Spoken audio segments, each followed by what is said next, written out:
Hey everyone. Tonight, we drift back to a moment that wasn't really a moment at all.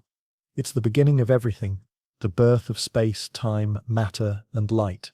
The Big Bang. You're lying still, under a sky that hasn't yet learned how to shine. There's no Earth, no stars, just a quiet waiting for something to begin. As we fall into the earliest chapter of the universe, into the mystery of how it all started, I want to ask you something gentle. What time is it where you are? And what city are you falling asleep in tonight? Drop it in the comments if you feel like it. I love seeing how many of us are sharing this silence from across the planet. Now close your eyes and listen. This is where everything began. Roughly 13.8 billion years ago, our universe began in a state of extremely high energy density and temperature. This event, known as the Big Bang, was not an explosion in space. It was the rapid expansion of space itself. At time equals 0, we reach a theoretical singularity, a condition where classical physics breaks down. The density of the universe approaches infinity, and the known laws of general relativity are no longer sufficient to describe its behavior. Because we lack a complete quantum theory of gravity, our confident descriptions begin slightly after that point, at the Planck time, which is approximately 10 to the power of negative 43 seconds after the start of the universe. This incredibly brief interval is known as the Planck epoch. During this phase, the universe's temperature exceeded 10 to the power of 32 Kelvin. At such temperatures, all four fundamental forces, gravity, electromagnetism, the weak nuclear force, and the strong nuclear force, may have been unified into a single, fundamental interaction. As the universe expanded, it began to cool. This cooling caused the separation, or decoupling, of the fundamental forces. The first to decouple was gravity, followed by the strong nuclear force. Eventually, the electroweak force, a combination of the weak nuclear force and electromagnetism, split into two distinct forces as well. This sequence of symmetry breaking is critical. It sets the stage for the formation of matter and the structures that would eventually emerge in the cosmos. At this point, the universe was filled with an energy field that caused rapid, exponential expansion. This phase is known as cosmic inflation.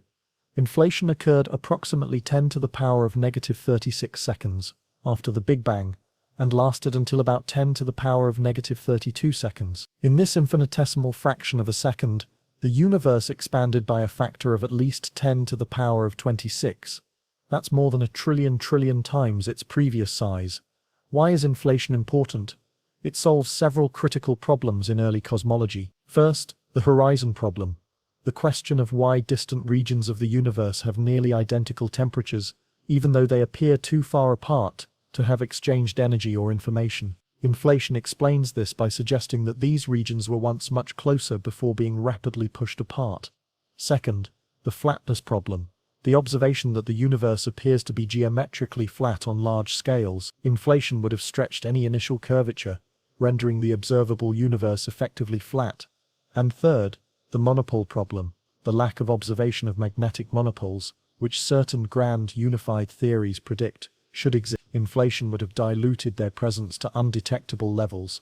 Once inflation ended, the universe was filled with a hot, dense plasma of particles and radiation. This era, known as reheating, allowed for the creation of quarks, gluons, and leptons, the fundamental building blocks of matter. The universe at this stage was still extremely hot, with temperatures around 100 trillion Kelvin or 10 to the power of 14 Kelvin. During the first microsecond after the Big Bang, quarks began to combine into composite particles, specifically protons and neutrons, through the strong nuclear force. These particles would later form the nuclei of atoms. At around 1 after the Big Bang, the universe had cooled to approximately 10 billion Kelvin. That's 10 to the power of 10, allowing neutrinos to decouple and begin traveling freely through space.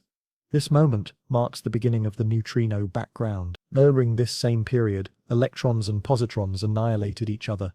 Most of these particle-antiparticle pairs were destroyed, but a tiny imbalance, on the order of 1 extra particle of matter per billion pairs, meant that some matter survived. The source of this imbalance, known as baryon asymmetry, remains an open question in modern physics, but without it, the universe would have been annihilated into pure radiation. Next comes Big Bang nucleosynthesis, a critical period occurring between roughly 3 and 20 minutes after the Big Bang. During this phase, temperatures had dropped to around 1 billion Kelvin, that is 10 to the power of 9, cool enough for nuclear fusion to occur. Protons and neutrons combine to form the lightest atomic nuclei, primarily hydrogen-1, helium-4, helium-3, deuterium, and trace amounts of lithium-7. These reactions stopped as the universe continued to expand and cool, freezing in the relative abundances of these elements. Observations of ancient stars and gas clouds match the predicted ratios remarkably well, another confirmation of the Big Bang model. After nucleosynthesis, the universe entered a long period of gradual expansion and cooling. The photons present remain tightly coupled to matter, scattering off free electrons in a dense plasma. This prevented light from traveling freely. The universe, though full of energy, was opaque. This era, the photon epoch, lasted for hundreds of thousands of years. During this time, tiny density fluctuations, quantum in origin, and amplified by inflation, began to grow under the influence of gravity. These fluctuations would eventually become the seeds of all cosmic structure. Galaxies, stars, and planetary systems. Was at approximately 380,000 years after the Big Bang, the universe cooled to about 3000 Kelvin. At this temperature, electrons combined with protons and nuclei to form neutral atoms, mostly hydrogen and helium. This process is called recombination. With electrons bound into atoms, photons could now travel freely without being scattered. The universe became transparent. This released radiation is what we now observe as the cosmic microwave background, a faint glow that fills the universe and can be detected in every direction. The CMB is the oldest light we can see, a snapshot of the universe as it was nearly 14 billion years ago. The CMB has a nearly perfect black body spectrum, corresponding to a temperature of 2.725 Kelvin, but it's not perfectly uniform. It contains minute temperature fluctuations on the order of 1 part in 100,000. These fluctuations encode information about the density, velocity, and composition of matter in the early universe. They align remarkably well with theoretical predictions based on inflation and general relativity. Over time, these initial perturbations continued to grow, drawing more matter through gravitational attraction. Regions slightly denser than average began to accumulate more mass. This process would eventually lead to the formation of the first stars and galaxies. So what have we covered in just the first 380,000 years? We've watched the universe go from an incomprehensibly dense and hot state to an expanding, structured system governed by physical laws. We've seen forces separate, particles form, light become free, structure begin. And all of this, from the unification of forces to the formation of atoms, is confirmed not by imagination, but by observation, by the ratios of light elements, by the uniformity and fluctuations in the CMB, by the redshift of distant galaxies. The Big Bang theory is not speculation. It's the best supported model we have for the origin and evolution of the universe. And it's not over. It's still happening. The universe continues to expand, to evolve, to cool. From this first light comes everything else, and we are part of that continuity. Atoms from stars, ideas from atoms, a voice now, carried by thought, tracing back to those first seconds of cosmic time. Following the era of recombination, the universe entered a phase of profound darkness. This interval, known as the Cosmic Dark Ages, began approximately 380,000 years after the Big Bang and persisted for several 100 million years. The universe, now transparent, was filled with neutral hydrogen and helium atoms, but devoid of any light-emitting sources. Photons released during recombination continued to travel freely, but no new light was being generated. There were no stars, no galaxies, no structures visible in the night sky. Only diffuse gas, expanding within the fabric of space. During this epoch, the average temperature of the universe dropped steadily due to cosmic expansion. From about 3000 Kelvin immediately following recombination, it cooled to just a few tens of Kelvin over the next few 100 million years. This cooling process was governed by adiabatic expansion. As space stretched, the energy density decreased, and with it, the temperature of the cosmic background radiation. But despite the apparent simplicity of this era, the seeds of structure were already present. Slight overdensities in matter, on the order of 1 part in 100,000, had been imprinted in the early universe during inflation. These were the same fluctuations observed in the cosmic microwave background. Under the influence of gravity, These overdense regions began to attract more matter. The universe's content, primarily dark matter and baryonic gas, began to fall into these gravitational wells. It is important to understand that during the Dark Ages, dark matter dominated the matter density of the universe. Unlike baryonic matter, dark matter does not interact electromagnetically, meaning it does not emit, absorb, or reflect light. It only interacts through gravity and possibly the weak nuclear force. Because of this, dark matter began clumping first, forming what are known as dark matter halos, massive structures that acted as gravitational scaffolds for future galaxy formation. As these dark matter halos grew through hierarchical clustering, smaller structures merging into larger ones, baryonic gas began to fall into these halos. Due to its ability to cool via radiative processes, baryonic matter was able to collapse further, eventually forming the first stars. This marked the beginning of a new era, cosmic dawn. The formation of the first stars is thought to have occurred between 100 million and 250 million years after the Big Bang. These stars, known as population 3 stars, were fundamentally different from those we observe today. Formed from primordial gas, composed almost entirely of hydrogen and helium, these stars contained virtually no metals. In astrophysics, any element heavier than helium is considered a metal. Due to the lack of metals, which aid in cooling, population 3 stars were extremely massive. Estimates suggest that many of these stars had masses ranging from several tens to several hundred times the mass of the Sun.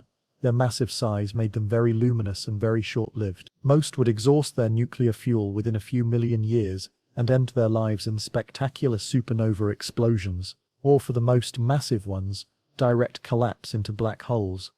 These first stars played a critical role in transforming the universe. Through nuclear fusion, they produced the first heavy elements, carbon, oxygen, nitrogen, and beyond, which were dispersed into the surrounding medium via supernova explosions. This process of chemical enrichment allowed subsequent generations of stars to form with higher metallicity, which enabled more efficient cooling and led to the formation of smaller, longer-lived stars. In addition to producing heavier elements, these early stars emitted large quantities of ultraviolet radiation. This radiation purionized the surrounding neutral hydrogen, breaking it into protons and electrons. This phase of the universe's evolution is called the epoch of reionization. The reionization process was not instantaneous. It occurred gradually, beginning around 400 million years after the Big Bang, and concluding by about 1 billion years. As more stars and galaxies formed, their collective radiation carved out ionized bubbles in the intergalactic medium. These bubbles grew, overlapped, and eventually ionized nearly all of the hydrogen in the universe. Reionization is significant for two reasons. First, it marks the end of the cosmic dark ages, the point at which the universe becomes visible once again through the light of stars and galaxies. Second, it affects the propagation of cosmic microwave background photons, leaving measurable imprints in the polarization and temperature anisotropies of the CMB. Observations from satellites like the Wilkinson Microwave Anisotropy Probe, WMAP, and Planck have been used to constrain the timing and duration of this epoch. As the first stars aged and died, the structure of the universe continued to evolve. Small protogalaxies formed within dark matter halos through a series of mergers and accretion of gas. These protogalaxies grew into larger systems. The early galaxies, by around 1 billion years after the Big Bang, a diverse population of galaxies had emerged. Some were compact and irregular, others had begun to show spiral structure. Their characteristics depended heavily on local environment, merger history, and the efficiency of gas cooling and star formation. At the same time, another class of astrophysical objects began to appear. Quasars are powered by supermassive black holes, which form in the centers of galaxies. As gas falls into these black holes, it heats up and emits enormous amounts of radiation.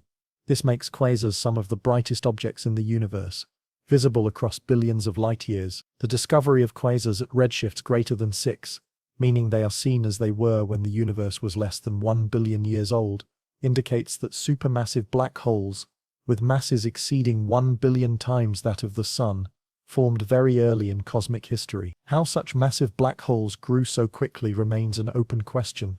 Possibilities include direct collapse black holes, formed from massive primordial gas clouds, or rapid accretion onto smaller seed black holes, left by population 3 stars.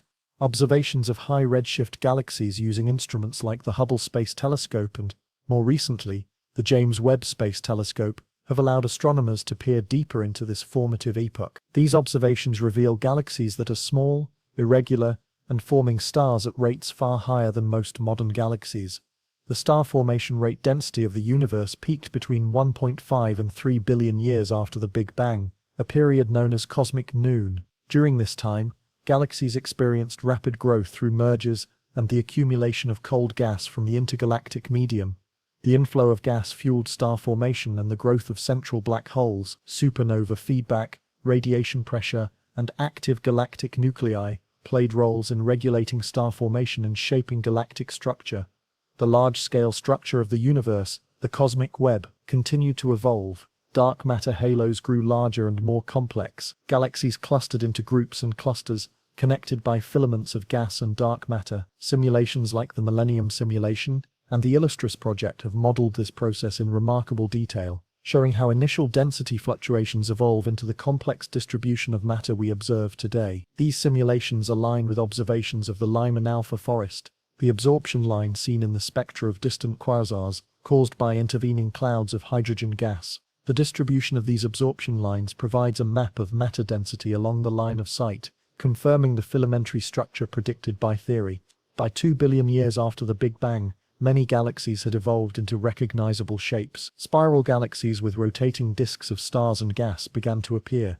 Elliptical galaxies, often the result of mergers, became more common in dense environments. Galactic morphology was influenced by multiple factors: the amount of angular momentum, the gas accretion rate, the merger history, and the presence of feedback mechanisms. At the same time, heavier elements, created in supernovae and distributed by galactic winds, began to enrich the intergalactic medium. This metallicity allowed for more efficient cooling and star formation, setting the stage for the next generations of stars and planets. The formation of the first planetary systems likely occurred around this time. Metal-rich environments allowed for the condensation of solid particles in protoplanetary disks, leading to the formation of terrestrial planets and gas giants. These early planets may have been very different from those we see today, but they represent the next step in cosmic structure, the bridge between stars and the potential for life. To summarize, between 380,000 years and about 2 billion years after the Big Bang, the universe transitioned from a cold, neutral gas to a complex hierarchy of luminous structures. First, tiny fluctuations in density grew into dark matter halos, then baryonic matter fell into these halos, cooled, and formed stars. These stars ended the Dark Ages, produced heavy elements, and triggered reionization. Galaxies formed, merged, and evolved. Black holes grew. The cosmic web unfolded. The universe, once homogeneous and dark, became structured and luminous, and this is only the beginning. By the time the universe reaches the age of 2 billion years, it is no longer a simple or quiet place. The chaos of initial expansion has given way to intricate complexity. The first galaxies, once irregular and chaotic, have begun to settle into familiar shapes. Stars are being born, aging, and dying in a continuous cycle. Supernovae light up the sky. Black holes grow at the centers of galaxies, and everywhere gravity continues its patient work, pulling, clumping, and shaping. The matter in the universe, both visible and invisible, is not distributed randomly. It follows a pattern, one predicted by theory, confirmed by simulations, and observed through telescopes. This pattern is known as the cosmic web. It is the large-scale structure of the universe, a vast network of filaments, composed of galaxies, dark matter, and intergalactic gas. These filaments intersect at dense nodes where galaxy clusters reside, and are separated by enormous voids, regions of space that contain very little matter at all. The origin of this structure lies in the tiny density fluctuations seeded during inflation and recorded in the cosmic microwave background. Over time, gravity amplified these fluctuations. Regions that were slightly denser than average pulled in more matter, growing denser still. As this process continued, filaments formed, stretching across millions of light-years. These filaments became the backbone of the universe, dictating where galaxies would form and how they would evolve. Galaxies continue to grow through the accretion of gas and the merging of smaller systems. Every time two galaxies merged, their stars intermingled, gas clouds collided, and new bursts of star formation were triggered. The dynamics of these mergers determined the morphology of the resulting galaxy. A head-on collision between two spirals, for instance, might result in a massive elliptical galaxy, whereas a more gentle interaction could merely warp the structure of the spiral arms. As galaxies evolved, the stars within them passed through well-defined life cycles. Small stars like red dwarfs burned slowly and could live for trillions of years. Larger stars like blue giants exhausted their fuel in just a few million years, ending in dramatic supernovae. These explosive deaths enriched the surrounding medium with heavy elements, or metals in astronomical terms. These metals were critical for the formation of later generations of stars and, eventually, planets. At the cores of many galaxies, including those forming during this era, resided supermassive black holes. These objects, containing millions to billions of times the mass of the Sun, exerted a profound influence on their host galaxies. As gas spiraled into these black holes, it heated up and emitted tremendous amounts of radiation. This process could outshine the entire galaxy and is observed as a quasar or active galactic nucleus. These energetic phenomena are more than just bright. They help regulate star formation by heating and expelling gas, thereby limiting how quickly new stars can form. By around 3 to 4 billion years after the Big Bang, the rate of star formation across the universe reached its peak. This epoch is often referred to as cosmic noon. Galaxies were vibrant and active, rapidly converting gas into stars. Observations from space-based telescopes like Hubble, as well as ground-based observatories, have provided deep-field images capturing galaxies in this phase. Many appear clumpy, irregular, or distorted, reflecting their turbulent growth through mergers and gas inflows. Star formation during cosmic noon was not evenly distributed. Larger galaxies with deep gravitational wells could pull in more gas and sustain higher star formation rates. In dense regions of the cosmic web, where galaxies were more likely to collide and interact, star formation was more intense. In contrast, galaxies in more isolated environments grew more slowly and exhibited different evolutionary paths. The feedback processes within galaxies were crucial during this time. As massive stars reached the ends of their lives, their supernova released shockwaves and winds that could heat and expel gas from their host galaxies. Likewise, energy from active black holes could create powerful jets and outflows that influenced star formation over galactic scales. These feedback mechanisms helped shape the balance between gas inflow, star formation, and gas loss, effectively regulating galaxy growth. Meanwhile, dark matter continued to play its silent, unseen role. Although invisible to telescopes, its gravitational effects were evident. Without dark matter, galaxies could not rotate the way they do, without flying apart. It forms the gravitational scaffolding upon which ordinary matter collects. Simulations that include dark matter reproduce the observed large-scale structure and galaxy distributions with remarkable accuracy. Observations of galaxy rotation curves, gravitational lensing, and the cosmic microwave background all point to its existence, even though its composition remains unknown. Beyond galaxies, clusters formed collections of hundreds to thousands of galaxies bound together by gravity. These clusters are the largest gravitationally bound structures in the universe. Between galaxies within these clusters lies the intracluster medium, a hot, diffuse plasma that emits X-rays. This gas, too hot to form stars, is heated through gravitational collapse and galaxy interactions. Observing this gas provides another way to map the distribution of dark matter, since the gas tends to follow the gravitational potential shaped by both visible and invisible mass. At even larger scales, superclusters emerged, collections of galaxy clusters. These are not bound in the same way as clusters, but they represent the upper hierarchy of structure. Between them are enormous voids, vast regions of space that contain very few galaxies. These voids are not completely empty, but their low density makes them cold and quiet, compared to the filamentary structures that define the cosmic web. As the universe continued to age, the star formation rate began to decline. This decline was due in part to the depletion of cold gas, the raw material for new stars. Galaxies gradually exhausted their supply or lost it through feedback processes. Some galaxies, especially in dense environments, became quenched, no longer forming stars and evolving passively. These quenched galaxies often became elliptical in shape, composed mostly of old red stars. Spiral galaxies, on the other hand, retained their gas and continued to form stars, albeit at lower rates. The Milky Way, our own galaxy, fits this description. It is still an active star-forming spiral, rotating steadily with well-defined arms composed of stars, gas, and dust. Within the arms, regions of dense molecular gas collapse to form new stars.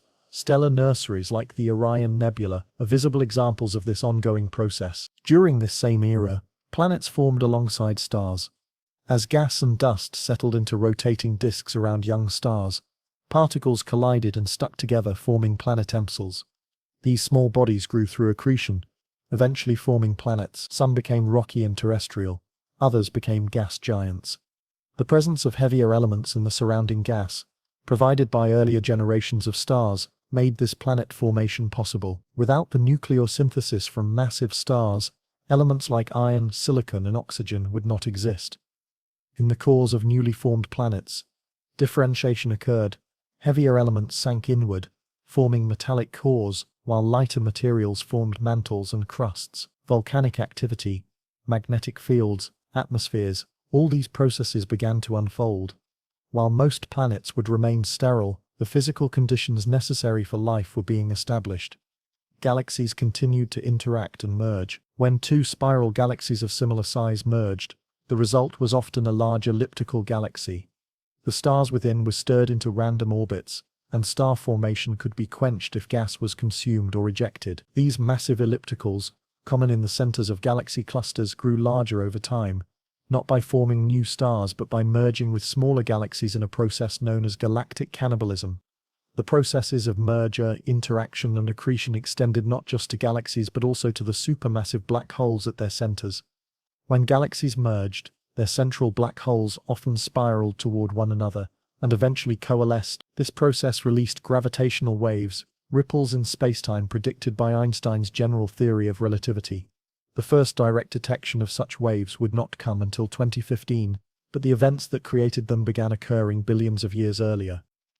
By 5 billion years after the Big Bang, the universe had reached a new phase. The basic structure was in place: the cosmic web, galaxy clusters, and the full diversity of galaxies. Star formation was in decline, but still ongoing. Chemical enrichment continued. The universe was maturing. From a uniform plasma to a structured cosmos, the transformation was profound. Gravity, radiation, and nuclear physics had orchestrated a symphony of complexity. The foundation for life as we know it had been laid. Roughly 5 billion years have passed since the Big Bang. The universe, once filled with a near-uniform plasma, has evolved into a structured web of galaxies, stars, and increasingly complex chemistry. The period of rapid star formation is beginning to decline, and while the universe is still active and luminous, its transformation has entered a new phase, one defined not just by birth, but by organization. The cosmic web continues to grow in complexity. Galaxies trace the filaments shaped by dark matter, forming clusters at intersections and vast empty voids between. These filaments, composed of galaxies and gas, span hundreds of millions of light-years. Their patterns reflect the large-scale gravitational influence of both ordinary and dark matter, shaped by initial conditions seeded in the earliest moments of cosmic history. Within this web, gravitational collapse becomes the dominant process driving structure. Gas accretes onto galaxies through cold flows along the filaments. These flows fuel central star formation, while interactions and mergers stir galactic evolution. The gas itself is subject to shocks, heating, and feedback from star formation and active galactic nuclei. Galaxies are no longer forming in isolation. They are part of a dynamic, interactive system.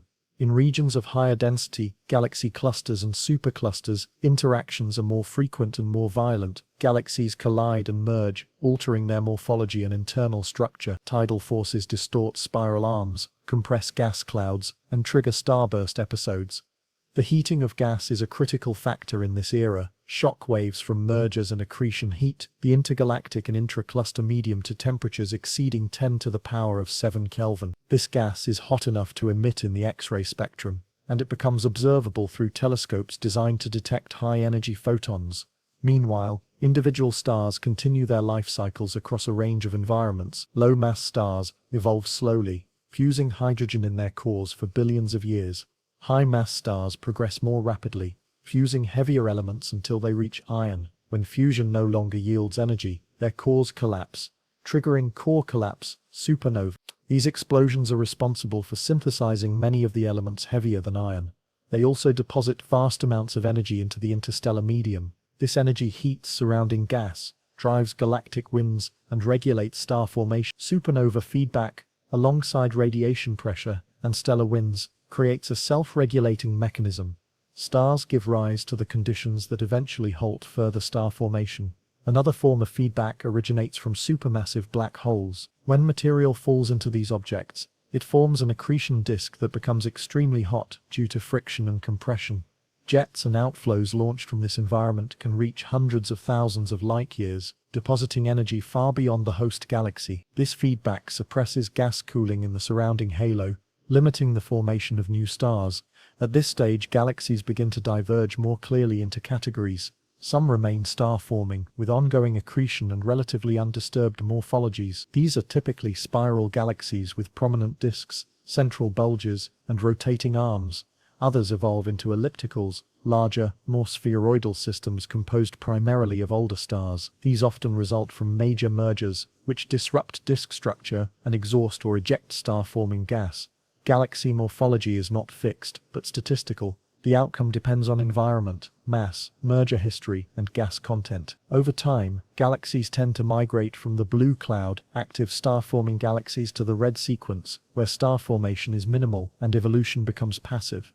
Within galaxies, star clusters and nebulae tell the story of internal structure. Globular clusters, ancient and densely packed, orbit galaxy halos. They contain some of the oldest stars in the universe, providing clues to the conditions in which their host galaxies formed. In contrast, open clusters and nebulae in spiral arms reveal ongoing stellar birth. The metallicity of stars becomes a tool for dating their formation. Early stars with low metal content are older. Later generations enriched by previous supernovae contain more heavy elements. In this way, chemical composition becomes a record of stellar ancestry and galactic evolution. Gravitational lensing, where the mass of a foreground galaxy or cluster bends the path of light from a background object, offers insight into the distribution of both visible and dark matter. It allows astronomers to map mass, where no light is visible, revealing dark matter's gravitational influence directly. Strong lensing produces arcs and multiple images. Weak lensing creates subtle distortions across fields of background galaxies. As the universe matures, larger structures form. Galaxy clusters stabilize, with hundreds or thousands of galaxies orbiting within a shared dark matter halo. These clusters merge over time, forming superclusters. Superclusters are not gravitationally bound as a whole, but they represent coherent regions of elevated density in the universe's mass distribution. Within the Milky Way, this period corresponds to a relatively stable disk. The Sun formed approximately 4.6 billion years ago from a dense cloud of gas and dust within a spiral arm. Its birth triggered by compression waves, perhaps from a nearby supernova. The solar nebula collapsed under gravity, conserving angular momentum and flattening into a rotating disk. From this disk, planets coalesced through a process of accretion. Dust grains collided, forming pebbles, which merged into planetesimals and eventually full-fledged planets. The inner planets, Mercury, Venus, Earth, and Mars, formed from rocky materials. The outer planets, Jupiter, Saturn, Uranus, and Neptune, accumulated thick envelopes of gas and ice around solid cores. The formation of planets is deeply tied to the availability of metals. Without generations of supernovae, elements like silicon, iron, and oxygen would not exist. Earth's core, mantle, crust, and atmosphere are all products of stellar processes that occurred billions of years before the solar system was born. The Moon, formed from a giant impact between Earth and a Mars-sized body named Theia, stabilizes Earth's tilt and contributes to tidal cycles. These effects play a role in long-term climate stability, which in turn influences the conditions for life. As Earth cools, it develops a solid crust, a molten mantle, and an iron-nickel core. Volcanic outgassing produces an atmosphere. Cometary and asteroidal impacts likely deliver water and organic molecules, setting the stage for prebiotic chemistry. Back in the broader universe, galaxies continue to evolve. Some become passive, slowly fading as their stars age and die. Others remain active, sustained by inflows of gas or ongoing mergers.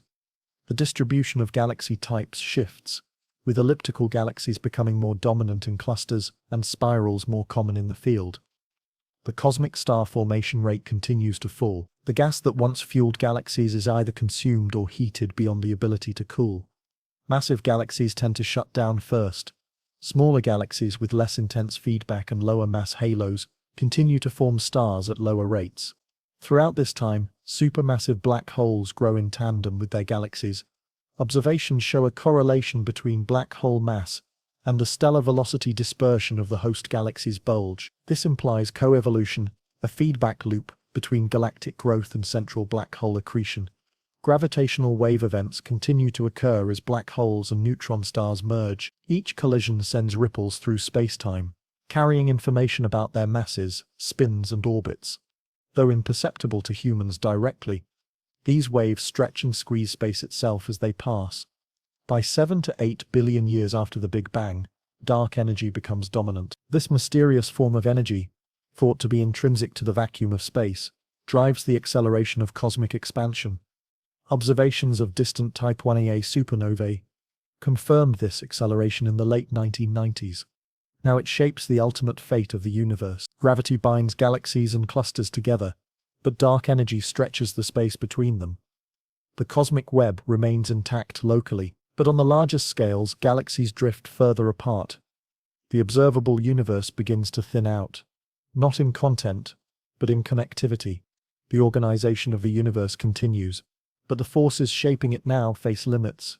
Star formation slows, gas becomes scarce, and the long-term future is dictated by initial conditions set in motion billions of years ago. The universe is not winding down yet, but its pace is changing, from chaotic birth to structured complexity, and now to a more stable, regulated cosmos. The universe is nearly 10 billion years old. Galaxies have formed, merged, and stabilized. Stars have come and gone by the trillions, and with every stellar death, something essential was left behind. Not silence, not emptiness, but ingredients, elements, the raw material for life. This chapter is not about stars, not directly. It's about what they left behind, and how those remnants, carbon, oxygen, nitrogen, iron, came together, cooled, condensed, and became more than matter.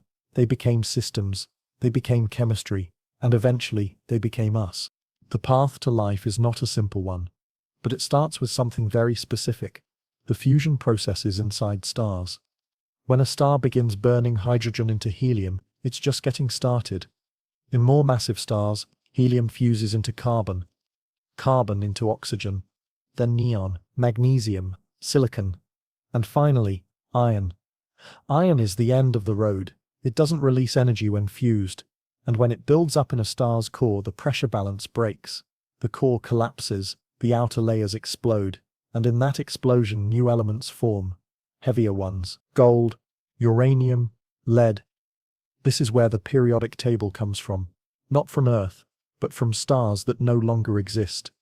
Every atom of calcium in your bones, every molecule of phosphorus in your DNA, every iron atom in your blood. None of it was created on Earth. All of it came from ancient stellar cores dispersed in cataclysms, and later swept up into clouds of gas and dust, clouds that would one day form new stars. But other generation of stars was different, richer in metals, cooler, able to support planetary disks, and within these disks, something remarkable began. Tiny grains of dust collided, stuck, spun, formed pebbles, then planetesimals, and eventually worlds. Around many stars, solar systems began to form.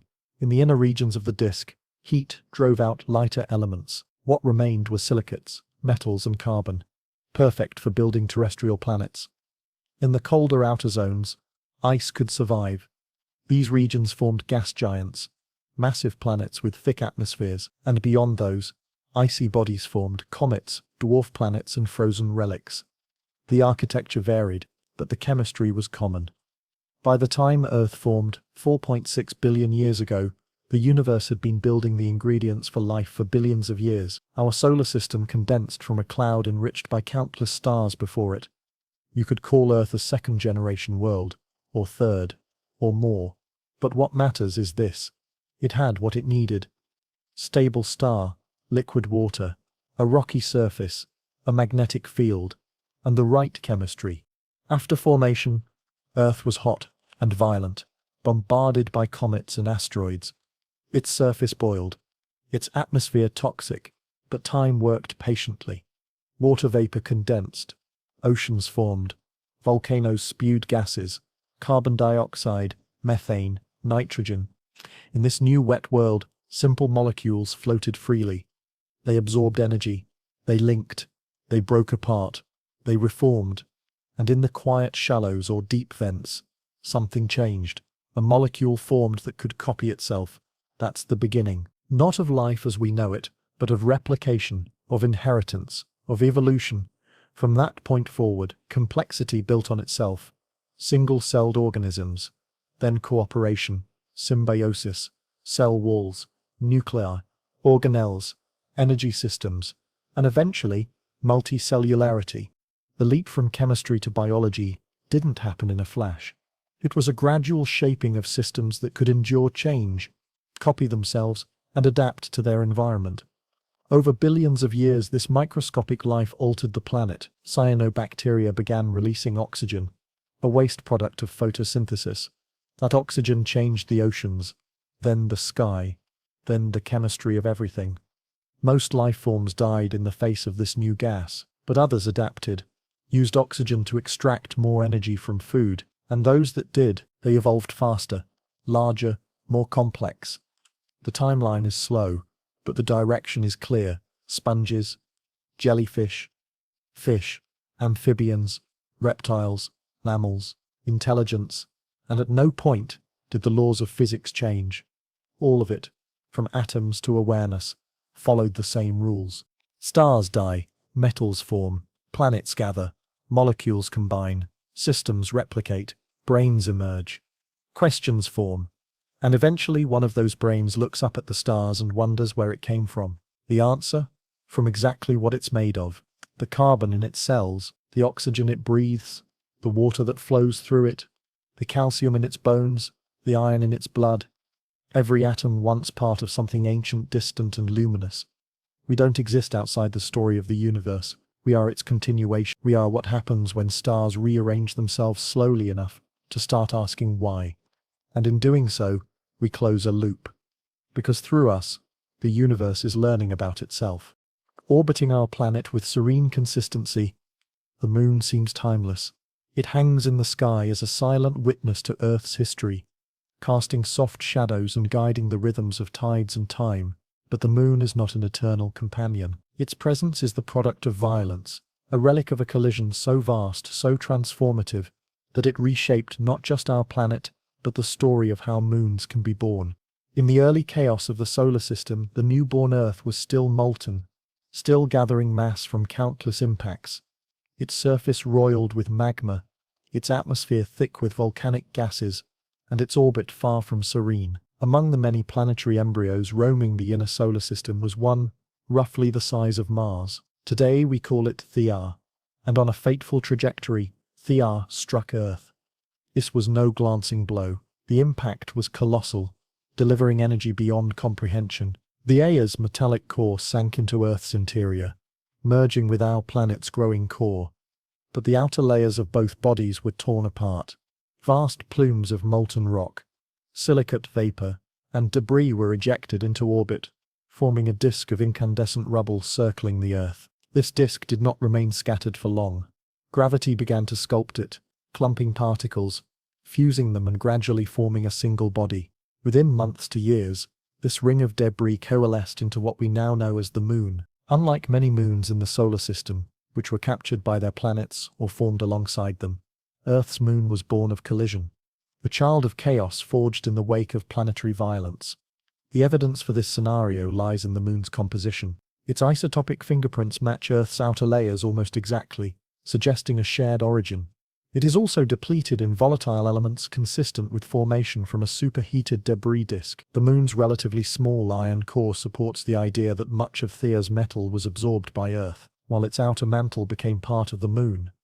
Once formed, the moon began its slow drift outward. In its youth, it orbited far closer to Earth, looming large in the sky. Its gravitational influence was immense.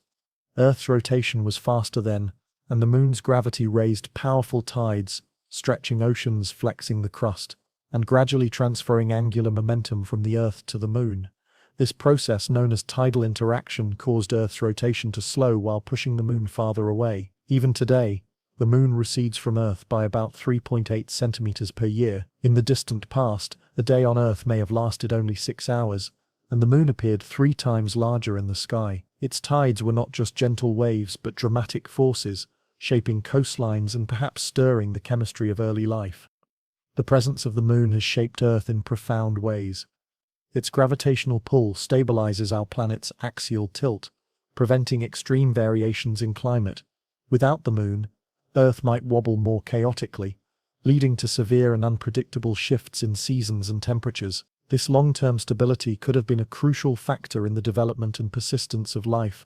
But the moon's influence isn't only physical, it is also cultural. From the earliest cave paintings to modern poetry, from calendars to navigation, the moon has guided human understanding of time and space. Its phases became a natural clock. Its eclipses inspired awe and mythology. Its serene glow linked our ancestors to the heavens, offering a sense of rhythm and return in a chaotic world. Geologically, the moon is a window into the past. Unlike Earth, it lacks plate tectonics, weather, and erosion. Its surface preserves a record of ancient impacts, lava flows, and crustal formations, offering clues to the early history of the solar system. The dark, flat plains known as Maria were once seas of basaltic lava, erupted from the moon's interior after the impact. The brighter highlands are older, heavily cratered, and tell of a time when the solar system was a violent shooting gallery. Astronauts who walked the lunar surface brought back samples that helped confirm its history. The rocks were ancient, some over 4 billion years old. They revealed not only the moon's composition, but also hints of water trapped in volcanic glass beads, suggesting that the moon may not be entirely dry. Later missions and satellite data have revealed ice at the lunar poles, preserved in permanently shadowed craters, never touched by sunlight. These discoveries have implications beyond science. They fuel the dream of returning to the moon, of building bases, extracting resources, and using it as a stepping stone for deeper exploration. The moon, once distant and mysterious, now becomes part of the human frontier, a place where we might live, experiment, and launch missions to Mars and beyond. But as we look forward, the moon still holds mysteries. The exact details of the impact that formed it remain debated. Some models suggest a low-angle collision. Others propose a fast-spinning Earth, or a vaporized disk entirely. Simulations grow more complex, adjusting parameters and assumptions, trying to match the chemistry, the orbits, the thermal evolution. There are also questions about what Theria was. Was it a fully formed planet? A protoplanetary fragment? Some theories even suggest Theria was responsible for delivering large amounts of water to Earth, perhaps one of the reasons our planet became habitable, while others remained dry. The study of moons around other planets adds context. Many gas giants host multiple moons, some of which formed from the same disk of gas that birthed their host. Others were captured or born from collisions. Jupiter's Ganymede and Saturn's Titan are larger than Mercury, with subsurface oceans and complex atmospheres. And yet our moon, though airless and stark, remains unique in its formation and its influence on its parent planet. No other rocky planet in our solar system has a moon so large in proportion to its size. Mars has 2 tiny captured asteroids. Mercury and Venus have none. Earth stands alone, a rocky world with a partner forged in fire, guiding its tides, steadying its axis, and lighting its nights. The legacy of the moon is written not only in rock, but in the behavior of the planet it orbits. It has influenced Earth's climate, evolution, and rotation. It may have sparked early biological cycles by providing rhythmic tidal pools. Its eclipses revealed the roundness of Earth. Its orbit became the first cosmic distance measured by ancient astronomers. And in return, Earth has shaped the moon. Its gravity has locked the moon into synchronous rotation, so that one face always points toward us. This tidal locking creates the familiar near side, covered in dark Maria, and a far side, mysterious and mountainous, only glimpsed directly by spacecraft in recent decades. The interplay between these two bodies is delicate and ongoing. Their mutual dance continues, slowly evolving over time. The moon will keep drifting outward, Earth's days will keep lengthening, the tides will continue to shape coastlines and climate, etching the moon's silent influence into the geology of our world. The moon, then, is not just a relic of impact. It is an active participant in Earth's story, born in fire, raised by tides, sculpted by time, and still, it rises. We drift now into a universe transformed. The stars are older, the galaxies more evolved, cosmic structures have matured, and the delicate balance of forces that shaped the early universe is giving way to the slower processes of aging, entropy, and gradual decline. This is a new era, one where the universe is defined not by how fast it grows, but by how it endures. It is an epoch marked by the quiet persistence of light, gravity, and decay. Roughly 10 billion years have passed since the Big Bang. The peak of cosmic star formation is behind us. In galaxy after galaxy, gas reservoirs have been depleted, or heated, beyond the point of cooling. Massive stars burn fast and die young, while low-mass stars remain, glowing slowly for billions of years. But the cosmos has not gone dark. Stars still form, galaxies still collide. The great spiral arms still twist through interstellar space. And at the heart of many galaxies, something stirs, something massive, compact and invisible. Supermassive black holes, found in the centers of nearly all large galaxies. These objects weigh millions to billions of times the mass of the Sun. Their presence was once speculative. Now it's confirmed by observation from the orbits of stars at galactic cores to the gravitational waves emitted by merging black holes. We cannot see them directly, but their influence is unmistakable. They bend starlight, they devour matter, they anchor galaxies with invisible gravity, and they connect deeply with the galaxies that host them. The relationship between a galaxy and its central black hole is not one of passive coexistence. It is active, interactive. Observations show a striking correlation between the mass of a supermassive black hole and the properties of the surrounding bulge of stars. This suggests a feedback loop, a system where the growth of one affects the other. As gas spirals toward the black hole, it forms an accretion disk. Friction and compression heat the gas to millions of degrees, causing it to radiate intensely, sometimes outshining the rest of the galaxy. These brilliant centers are called quasars. They are among the brightest objects in the universe, powered not by stars but by the consumption of matter. Quasars were more common in the earlier universe. Now, they are rarer, but their fossils remain in the quiet cores of modern galaxies. The Milky Way has its own, a supermassive black hole, known as Sagittarius A, weighing about 4 million solar masses. It sits silent, for now, but once it too may have blazed like a quasar. Black holes are not the only remnants of stellar evolution. There are neutron stars, city-sized spheres of degenerate matter, and white dwarfs, cool, faint remnants of sun-like stars. These remnants litter the galaxy, marking the graves of once luminous suns, and in their deaths, they give rise to something extraordinary. Gravitational waves, predicted by Einstein in 1916. These ripples in spacetime were first detected in 2015 by the LIGO Observatory. The signal came from the merger of two black holes, their final orbits shaking the fabric of the cosmos in a burst of gravitational energy. These waves travel at the speed of light, carrying with them the story of cataclysmic events from billions of years ago. They are imperceptible to our senses, but detectable by lasers stretched across kilometers, measuring shifts smaller than the width of a proton. Each detection is a message from deep time, a whisper from the universe's dark side. We now live in an era of gravitational wave astronomy, a new way of seeing, a new way of knowing.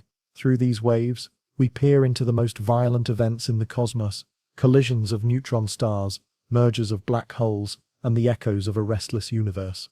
But the story is not only one of destruction, there is also creation. Planetary systems continue to form in the dusty arms of spiral galaxies. Disks of gas and dust surround young stars, gradually giving rise to planets, moons, and asteroid belts. In many ways, the processes that gave rise to our solar system are still unfolding across the cosmos. We now know of thousands of exoplanets, worlds orbiting stars beyond our sun. Some are rocky, some are gaseous, some are frozen or scorched, or tidally locked. A few might even be habitable. The search for life continues. We listen for signals. We scan atmospheres for biosignatures. We wonder if somewhere across the great dark sea there is another Earth, another civilization, another mind, staring up at the same stars. But the universe is vast, and it is growing vaster. As dark energy accelerates cosmic expansion, the visible universe grows emptier. Galaxies recede beyond the limits of observability. Structures become more isolated. Clusters thin. Connections stretch and break. In the far future, our cosmic neighborhood may be all that remains visible, a lonely island in a sea of silence. Astronomers born in that time may never know what we know now. They may see only the Milky Way and wonder why it is all there is. And so we catalogue. We record. We build instruments that look deeper, farther, clearer, because the light from distant galaxies will not reach us forever. We are custodians of a rare window, a moment in cosmic history when the universe is both old enough to tell its story and young enough to reveal its past. A moment when light from the Big Bang still echoes, when galaxies still shine, when time still whispers its origins, and we listen, with telescopes, with mathematics, with curiosity. We are the universe made conscious of itself, and through our questions, it continues to speak. Imagine a galaxy, a swirling disk of stars, gas, and dark matter, nestled along the filaments of the cosmic web. These galactic structures are not isolated islands, but rather part of a vast interconnected system, interacting with their environments through gravity, radiation, and flows of matter. The process of galactic evolution is deeply entwined with its surroundings, and at the heart of this cosmic dance is the slow but persistent transformation of matter into structure. One of the most important agents in this process is cold gas. Cold, dense gas serves as the raw material for star formation, but in the vast stretches of intergalactic space, this gas is rarefied and diffuse. It needs to be gathered and compressed, funneled into galaxies where it can cool and condense. This is where the cosmic web becomes a highway of fuel. Long tendrils of hydrogen, drawn along the gravitational currents of dark matter, stream into galaxies like rivers feeding lakes. As this gas flows inward, it does not do so passively. The journey is violent and transformative. Shocks, caused by sudden changes in density and velocity, heat the gas to millions of degrees. Radiative cooling then allows this hot plasma to lose energy and settle into galactic disks. In the centers of galaxies, dense clouds form, some of them so massive that gravity overcomes all internal pressure, triggering the collapse that leads to starbirth. The stars that form are not uniform. Some are massive and brilliant, shining intensely for a few million years before exploding as supernovae. Others are smaller and longer-lived, quietly burning hydrogen for billions of years. These stellar populations shape the fate of their host galaxies. The massive stars flood their surroundings with ultraviolet radiation and stellar winds, disrupting the birthplaces of their smaller siblings, and when they die, they scatter enriched material into space. Carbon, oxygen, iron, elements that future generations of stars and planets will inherit. This process is known as feedback. Stellar feedback is nature's regulatory mechanism, ensuring that star formation does not proceed unchecked. If a galaxy forms stars too rapidly, the resulting supernovae can blow out the very gas that sustained them. This creates galactic winds, streams of ionized gas blown into intergalactic space. These winds shape not only the galaxies that spawn them, but also the intergalactic medium itself. And yet, feedback is not limited to stars. At the centers of many galaxies lie supermassive black holes, millions or even billions of times the mass of the Sun. When gas falls into these gravitational giants, it forms a hot, swirling accretion disk. The infoul releases tremendous energy, often outshining the combined light of all the stars in the galaxy. These are active galactic nuclei, or AGNs. AGNs drive their own form of feedback. Jets of relativistic particles shoot from the poles of the black hole, punching through the surrounding gas. Radiation from the accretion disk heats and ionizes vast regions of interstellar medium. In some cases, this feedback quenches star serene entirely, leaving behind elliptical galaxies massive, red, and dead. In others, it triggers bursts of new stars by compressing gas clouds in the galactic halo. The balance between quenching and triggering is delicate, and understanding this balance is one of the great challenges of modern astrophysics. As galaxies grow, they also collide. Mergers between galaxies are dramatic events that can fundamentally alter their structure and trajectory. When two spiral galaxies merge, their disks are often destroyed, replaced by more spheroidal remnants. Stars are thrown into new orbits, and gas clouds are shocked and compressed, igniting intense starbursts. Supermassive black holes at the centers of the merging galaxies may spiral toward each other, eventually coalescing in a titanic burst of gravitational waves. These mergers are not rare. Over cosmic time, they are inevitable, and through them, galaxies evolve. The Milky Way, our own galaxy, bears the scars of many past collisions. Its halo is littered with streams of stars, remnants of smaller galaxies that were absorbed, and in a few billion years, it will merge with the Andromeda Galaxy, in a slow-motion cosmic embrace. The result will likely be an elliptical galaxy, with much of its star-forming gas exhausted or ejected. But while galaxies are evolving, so too is the universe itself. As space expands, the distances between unbound systems grow. Galaxies that are not gravitationally bound to one another are carried apart by the stretching of space. The light from distant galaxies is redshifted, its wavelength stretched by this expansion. This redshift is not due to motion through space, but to the expansion of space itself. It is a fingerprint of the universe's dynamic nature, and this expansion is accelerating. Observations of distant supernovae in the 1990s revealed that the rate of cosmic expansion is not slowing down as once thought, but speeding up. This discovery earned its discoverers the Nobel Prize, and introduced a mysterious new component to our understanding of the cosmos: dark energy. Dark energy now dominates the energy content of the universe. It acts as a repulsive force, counteracting gravity on large scales and driving the acceleration of the cosmos. Unlike matter, which clumps and forms structures, dark energy remains diffuse and uniform. Its true nature is one of the greatest mysteries in physics. Is it a cosmological constant, a fixed energy density of space itself, or is it something more dynamic, perhaps a new field that evolves over time? Whatever its origin, dark energy defines the long-term fate of the universe. As it pushes galaxies apart, it also isolates them. In the far future, distant galaxies will slip beyond the cosmic horizon, their light stretched until it can no longer reach us. The observable universe will shrink, not in size, but in content. Eventually, only the galaxies gravitationally bound to ours will remain visible.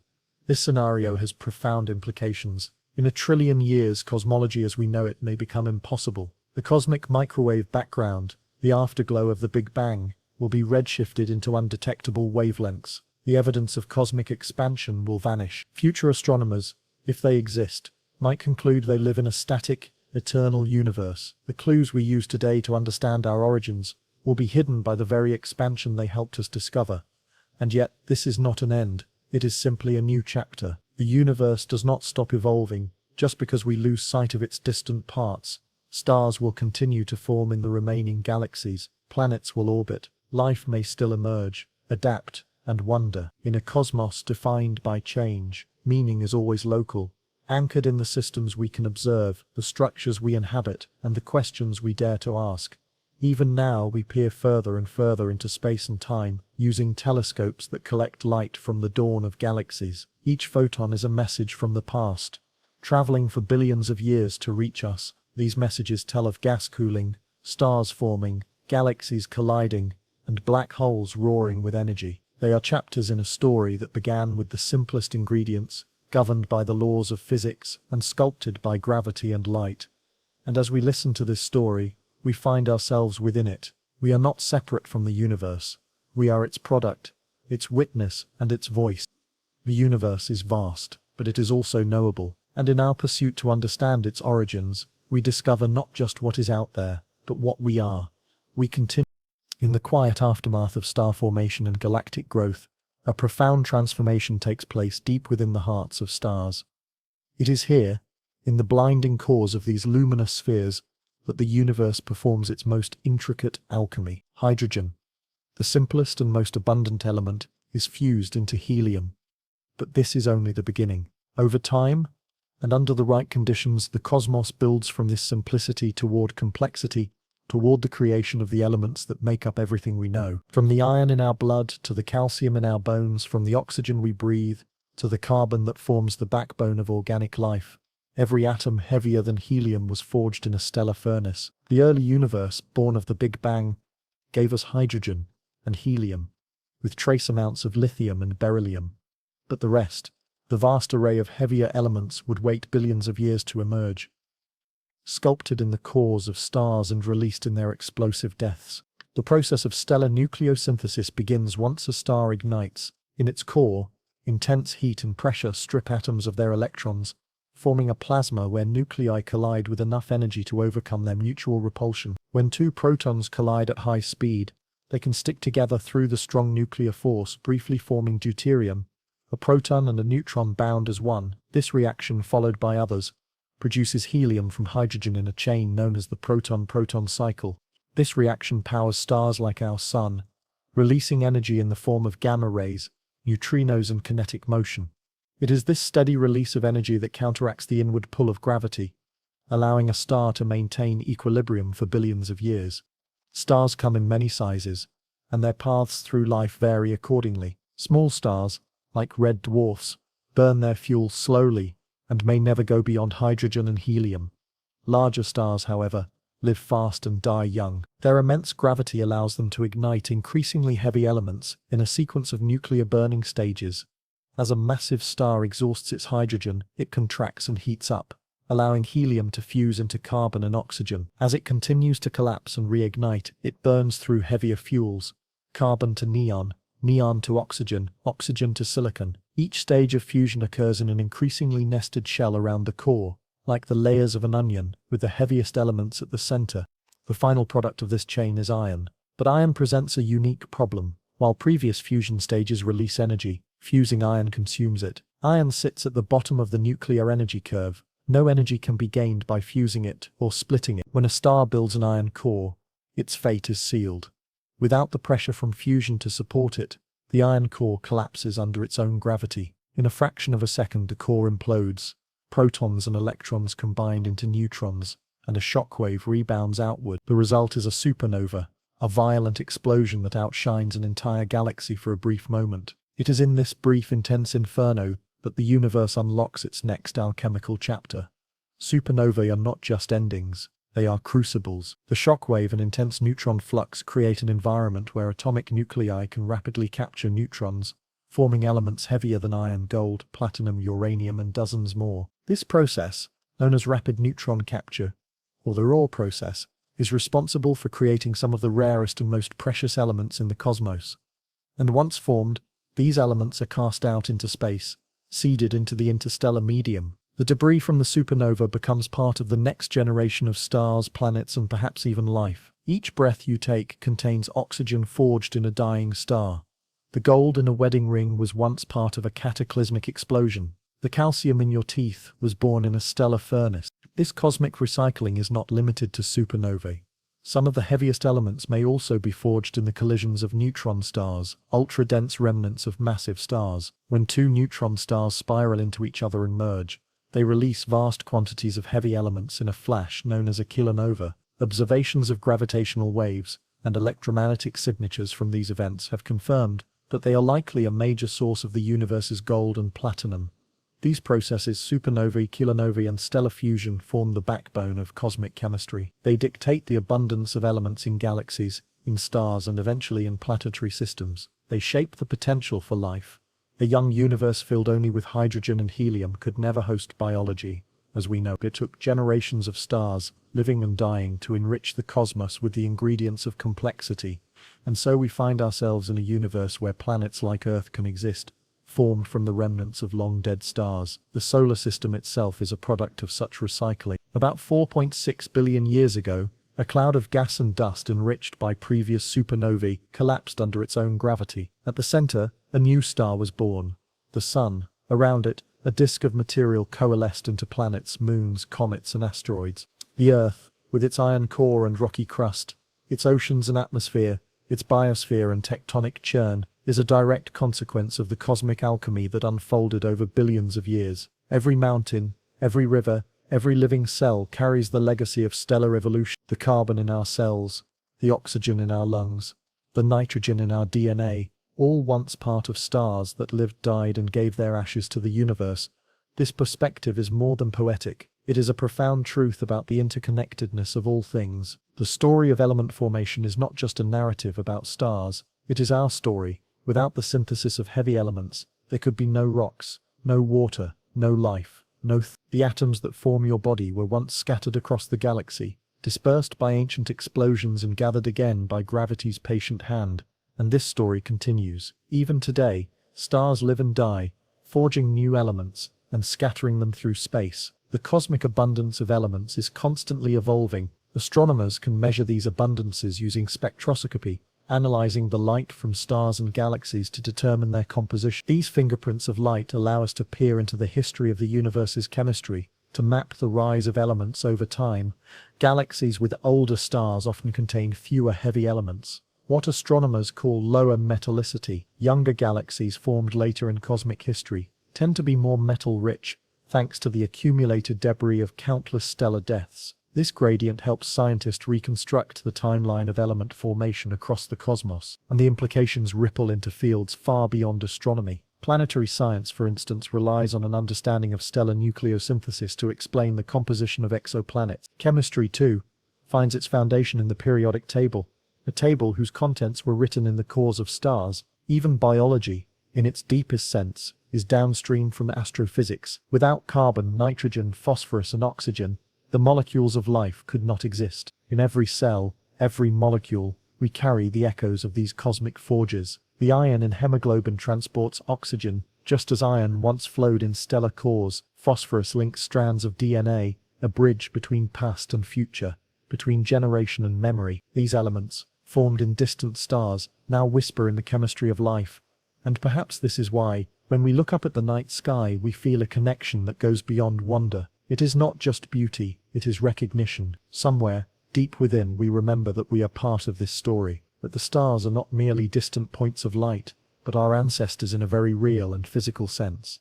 In this view, the cosmos is not a cold and empty place. It is an engine of creation, a crucible of light and fire that assembles complexity from simplicity, a universe where hydrogen becomes helium, helium becomes carbon, and carbon becomes life, a place where the basic laws of physics give rise to stars, galaxies, and thinking beings who ask where they come from.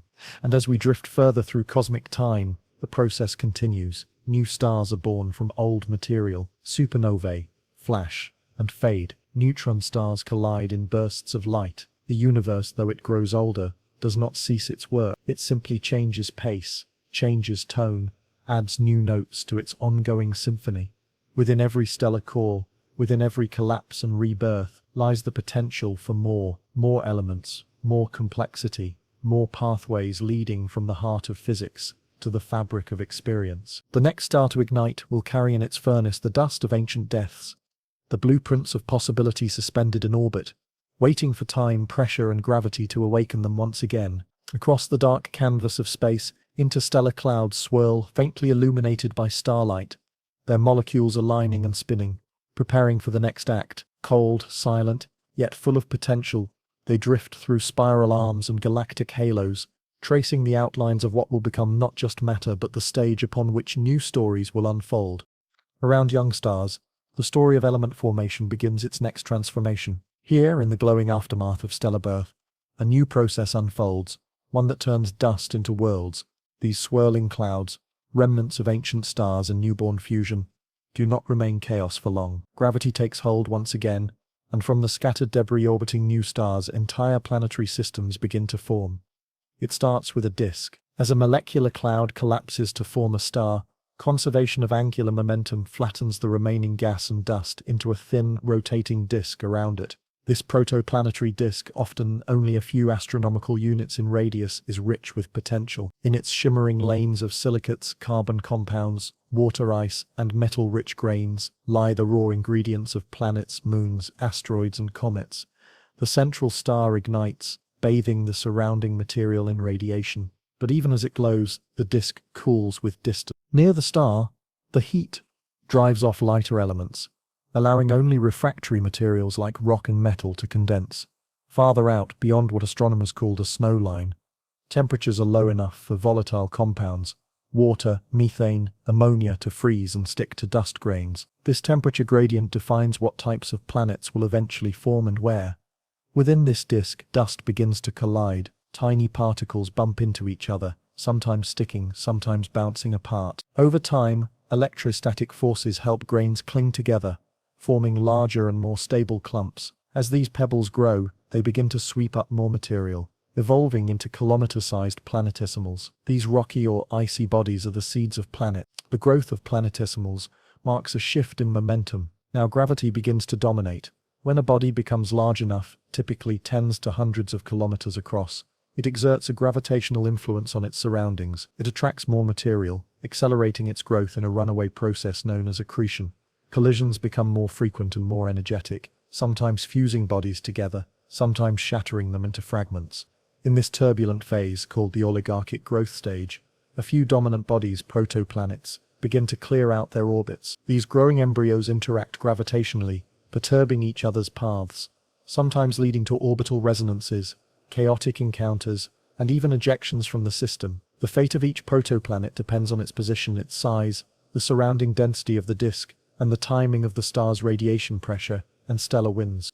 Closer to the star, in the region where only metals and silicates can survive the heat, rocky terrestrial planets take shape. These include bodies like Mercury, Venus, Earth, and Mars in our own solar system. Their compositions are dense and compact, built from material that resisted vaporization in the early furnace of starlight. Farther out, beyond the frost line, another process unfolds. Here, icy planetesimals accumulate rapidly, added hydrogen and helium from the disk. These cores grow massive enough to hold on to thick atmospheres, becoming gas giants like Jupiter and Saturn, or ice giants like Uranus and Neptune. Their formation may be quicker due to the availability of icy material and gas, allowing them to swell before the disk is dispersed by stellar winds.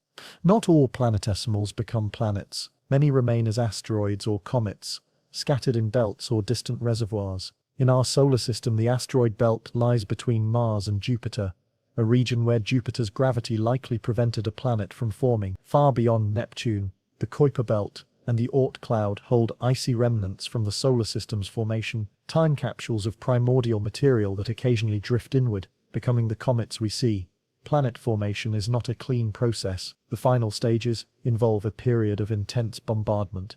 As protoplanets settle into their orbits, they collide with smaller bodies, sometimes catastrophically. These impacts can strip atmospheres, melt crusts, and radically reshape planetary surfaces. The scars of this chaotic era remain visible today. Our moon, for example, likely formed from a giant impact between the young Earth and a Mars-sized body named Theia. This giant impact hypothesis is supported by the moon's composition and orbital characteristics. The debris from this collision would have formed a disk around the Earth, eventually coalescing into the moon. Such events were not rare. Across the cosmos, planetary systems bear the fingerprints of violent origins, with tilted axes, retrograde rotations, and moons formed from wreckage. As the dust settles and the star's radiation disperses the remaining gas, the system enters a more stable phase. Planets cool, crusts harden, atmospheres form and evolve. If conditions are right, liquid water may persist on the surface, shielded by magnetic fields and enriched by geologic activity. These are the ingredients for habitability, but they depend on a fragile balance of distance, composition, and chance. The habitable zone, often called the Goldilocks zone, is the region around a star where temperatures are just right for liquid water to exist. Too close, and water boils away. Too far, and it freezes. For Earth, this zone has proven to be a cradle for life. But habitability is not defined by temperature alone. A stable climate, plate tectonics, a protective magnetosphere, and the presence of organic molecules all play roles in shaping a world capable of supporting life. And yet even these conditions may not be unique. Observations of exoplanets, planets around other stars, have revealed a staggering diversity. Thousands of worlds have been discovered, some larger than Jupiter, some smaller than Earth, orbiting stars of every type. There are hot Jupiters that orbit their stars in days, super-Earths with thick atmospheres, ocean worlds that may be covered in global seas, and rogue planets adrift in interstellar space. Each discovery adds to our understanding of planetary systems. Some follow patterns we recognize, others defy expectations. In many systems, planets orbit close to their stars in compact configurations. Others show evidence of past migration, where giant planets moved inward or outward over time, reshaping the orbits of smaller worlds in their path. Migration is a critical piece of the planetary puzzle. It may explain why our solar system is arranged the way it is, with smaller rocky planets inside and larger gas giants farther out. Early in their formation, planets can interact with the disk's gas, losing or gaining angular momentum and spiraling through the system. These movements can trigger resonances, scatter debris, and even lead to planetary ejections. The structure we observe today is the result of billions of years of evolution, of collisions, mergers, slow shifts, and delicate balances. Planetary systems are not static architectures. They are dynamic, self-adjusting machines influenced by countless variables. Over time, some become unstable. Planets may fall into their stars or be ejected into space. Others settle into long-term equilibrium, where orbital resonances and gravitational tugs maintain order across astronomical timescales. And among these countless systems, the question lingers: how common is a world like Earth, a planet with water an atmosphere, tectonic activity, and life, one that orbits in the right zone, with the right size, and the right ingredients. Are we rare, or are we typical? Are we a cosmic accident, or one of many expressions of nature's quiet persistence? We search for answers with telescopes that scan the heavens for planetary shadows, for atmospheric spectra, for hints of clouds, oceans, or biosignatures. The data we gather speaks in tiny shifts of light, in fractions of a percent, in the whispers of distant suns being momentarily dimmed by orbiting worlds. Each detection is a window into a solar system we will never visit, but which nonetheless shares the same origin story: dust, gas, gravity, and time. The planets that form from these ancient disks are more than objects. They are laboratories of chemistry and history, silent narrators of the universe's capacity to construct complexity, from raw ingredients left behind by supernovae and neutron star collisions, from silicates and ices condensed in cold shadows. The architecture of worlds emerges, not by design, but by the patient unfolding of natural laws. This is how a universe that began as a near-uniform sea of particles gives rise to landscapes, to surfaces and skies, to places with winds and rivers and mountains, to orbiting spheres with molten cores and frozen poles, to the quiet ticking of seasons, the long arc of planetary motion, and the potential for consciousness to look back at the stars from which it came. Orbiting our planet with serene consistency, the moon seems timeless. It hangs in the sky as a silent witness to Earth's history, casting soft shadows and guiding the rhythms of tides and time. But the moon is not an eternal companion. Its presence is the product of violence, a relic of a collision so vast, so transformative, that it reshaped not just our planet, but the story of how moons can be born. In the early chaos of the solar system, the newborn Earth was still molten, still gathering mass from countless impacts, its surface roiled with magma, its atmosphere thick with volcanic gases, and its orbit far from serene. Among the many planetary embryos roaming the inner solar system was one roughly the size of Mars. Today we call it Theia, and on a fateful trajectory, Theia struck Earth. This was no glancing blow. The impact was colossal, delivering energy beyond comprehension. Theia's metallic core sank into Earth's interior, merging with our planet's growing core. But the outer layers of both bodies were torn apart. Vast plumes of molten rock, silicate vapor, and debris were ejected into orbit, forming a disk of incandescent rubble circling the Earth. This disk did not remain scattered for long. Gravity began to sculpt it, clumping particles, fusing them, and gradually forming a single body. Within months to years, this ring of debris coalesced into what we now know as the Moon. Unlike many moons in the solar system, which were captured by their planets or formed alongside them, Earth's moon was born of collision, a child of chaos forged in the wake of planetary violence. The evidence for this scenario lies in the moon's composition. Its isotopic fingerprints match Earth's outer layers almost exactly, suggesting a shared origin. It is also depleted in volatile elements, consistent with formation from a superheated debris disk. The moon's relatively small iron core supports the idea that much of Theia's metal was absorbed by Earth, while its outer mantle became part of the moon.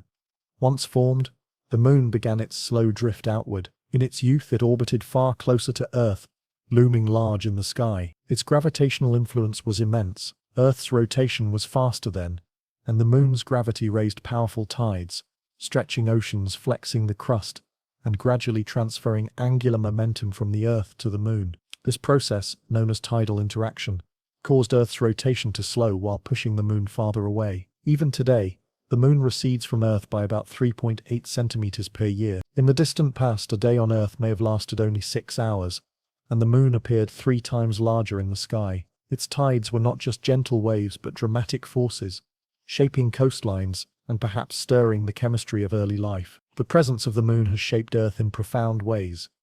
Its gravitational pull stabilizes our planet's axial tilt, preventing extreme variations in climate.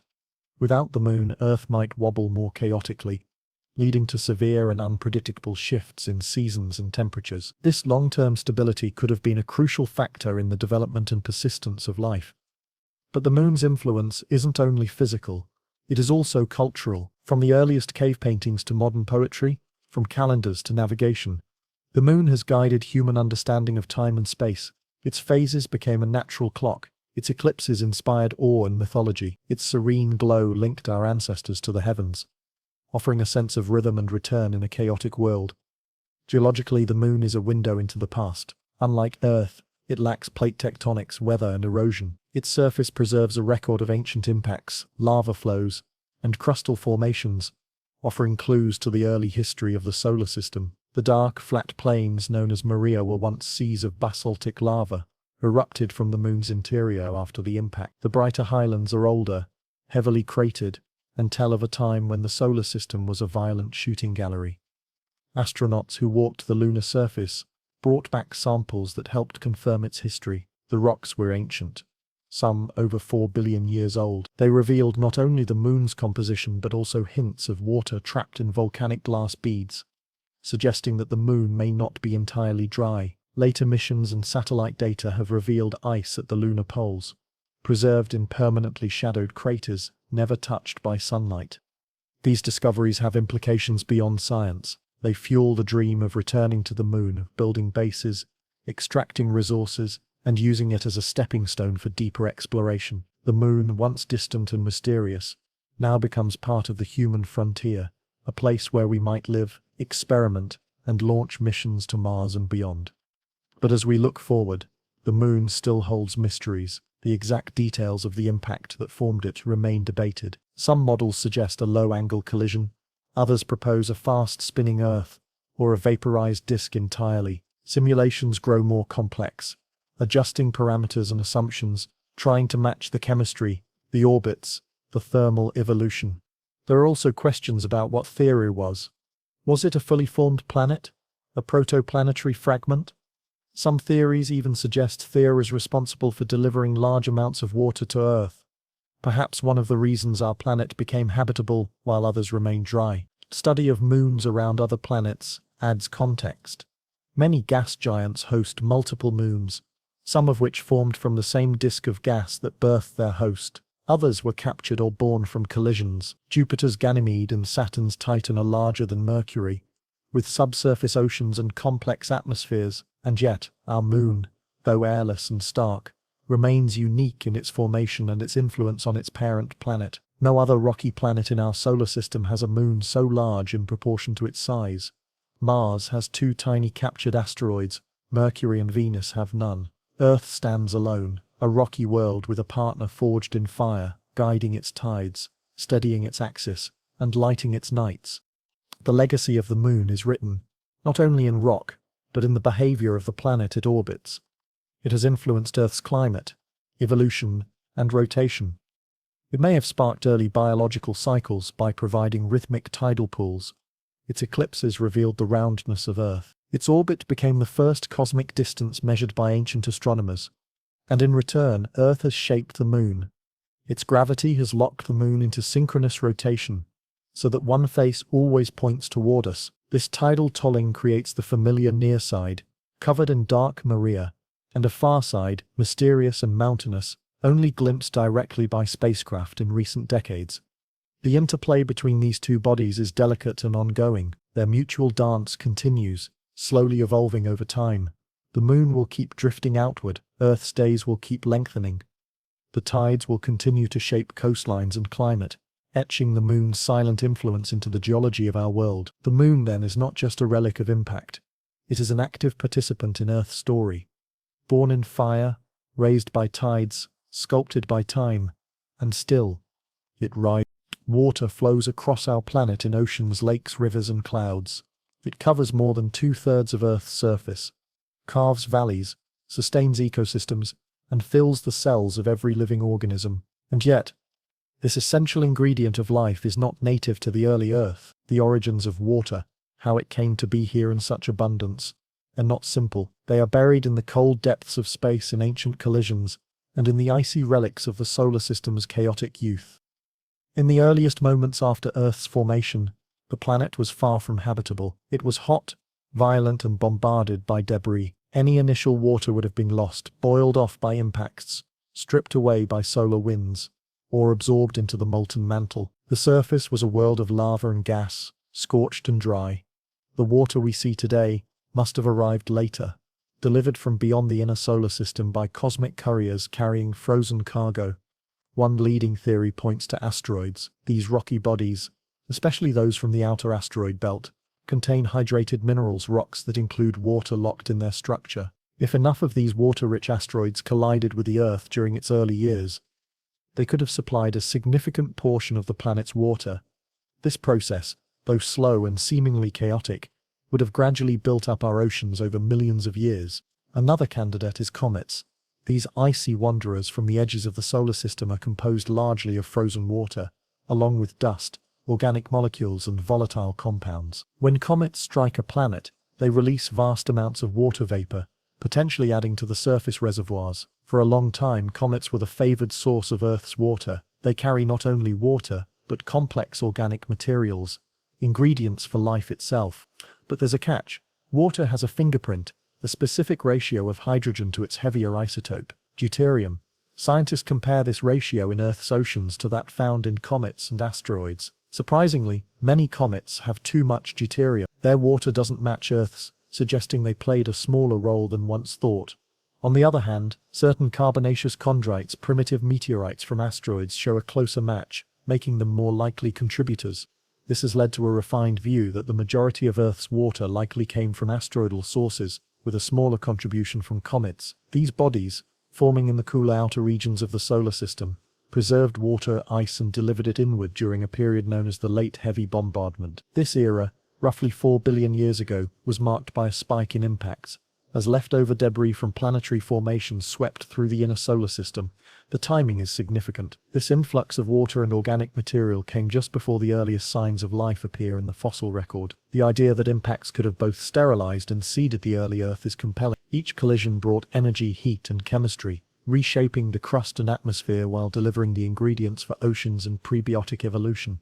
But delivery is only part of the story. Once water arrived, it had to be retained. That, too, required balance. If Earth had been smaller, its gravity might have been too weak to hold on to its atmosphere. If it had been too close to the sun, solar radiation would have stripped water from its surface. The planet's size, position, and magnetic field worked together to preserve water across eons. Earth's magnetosphere, generated by the movement of molten iron in its core, protects the atmosphere from the solar wind. This shield helped retain water vapor and prevent it from being blown into space. Volcanic outgassing also played a role, releasing steam and other gases from the mantle into the atmosphere, where they condensed and fell as rain. Over time, shallow seas formed, then deep oceans. The oceans themselves altered the planet. Water, a powerful solvent and thermal buffer, moderated the climate, eroded rocks, cycled minerals, and supported chemical reactions. It carved the surface into basins and continents. It formed the roots for early life, providing a medium in which complex molecules could interact, replicate and evolve. And beneath the waves the planet continued to evolve. Hydrothermal vents on the ocean floor spewed mineral-rich water into the abyss, creating chemical gradients that may have powered the first metabolic systems. These vents, shielded from sunlight, harbor ecosystems even today that rely not on photosynthesis but on chemosynthesis, a hint that life's origin may lie in the chemistry of rock and water, rather than air and light. This deep-sea origin theory fits with Earth's early conditions. The surface was unstable, battered by impacts and radiation. But in the ocean's depths, water could protect fragile molecules from destruction, providing a safe haven for life to emerge. Amino acids, lipids, and nucleotides may have assembled into primitive cells in these dark underwater cradles, their membranes separating them from the environment while still allowing energy and nutrients to flow.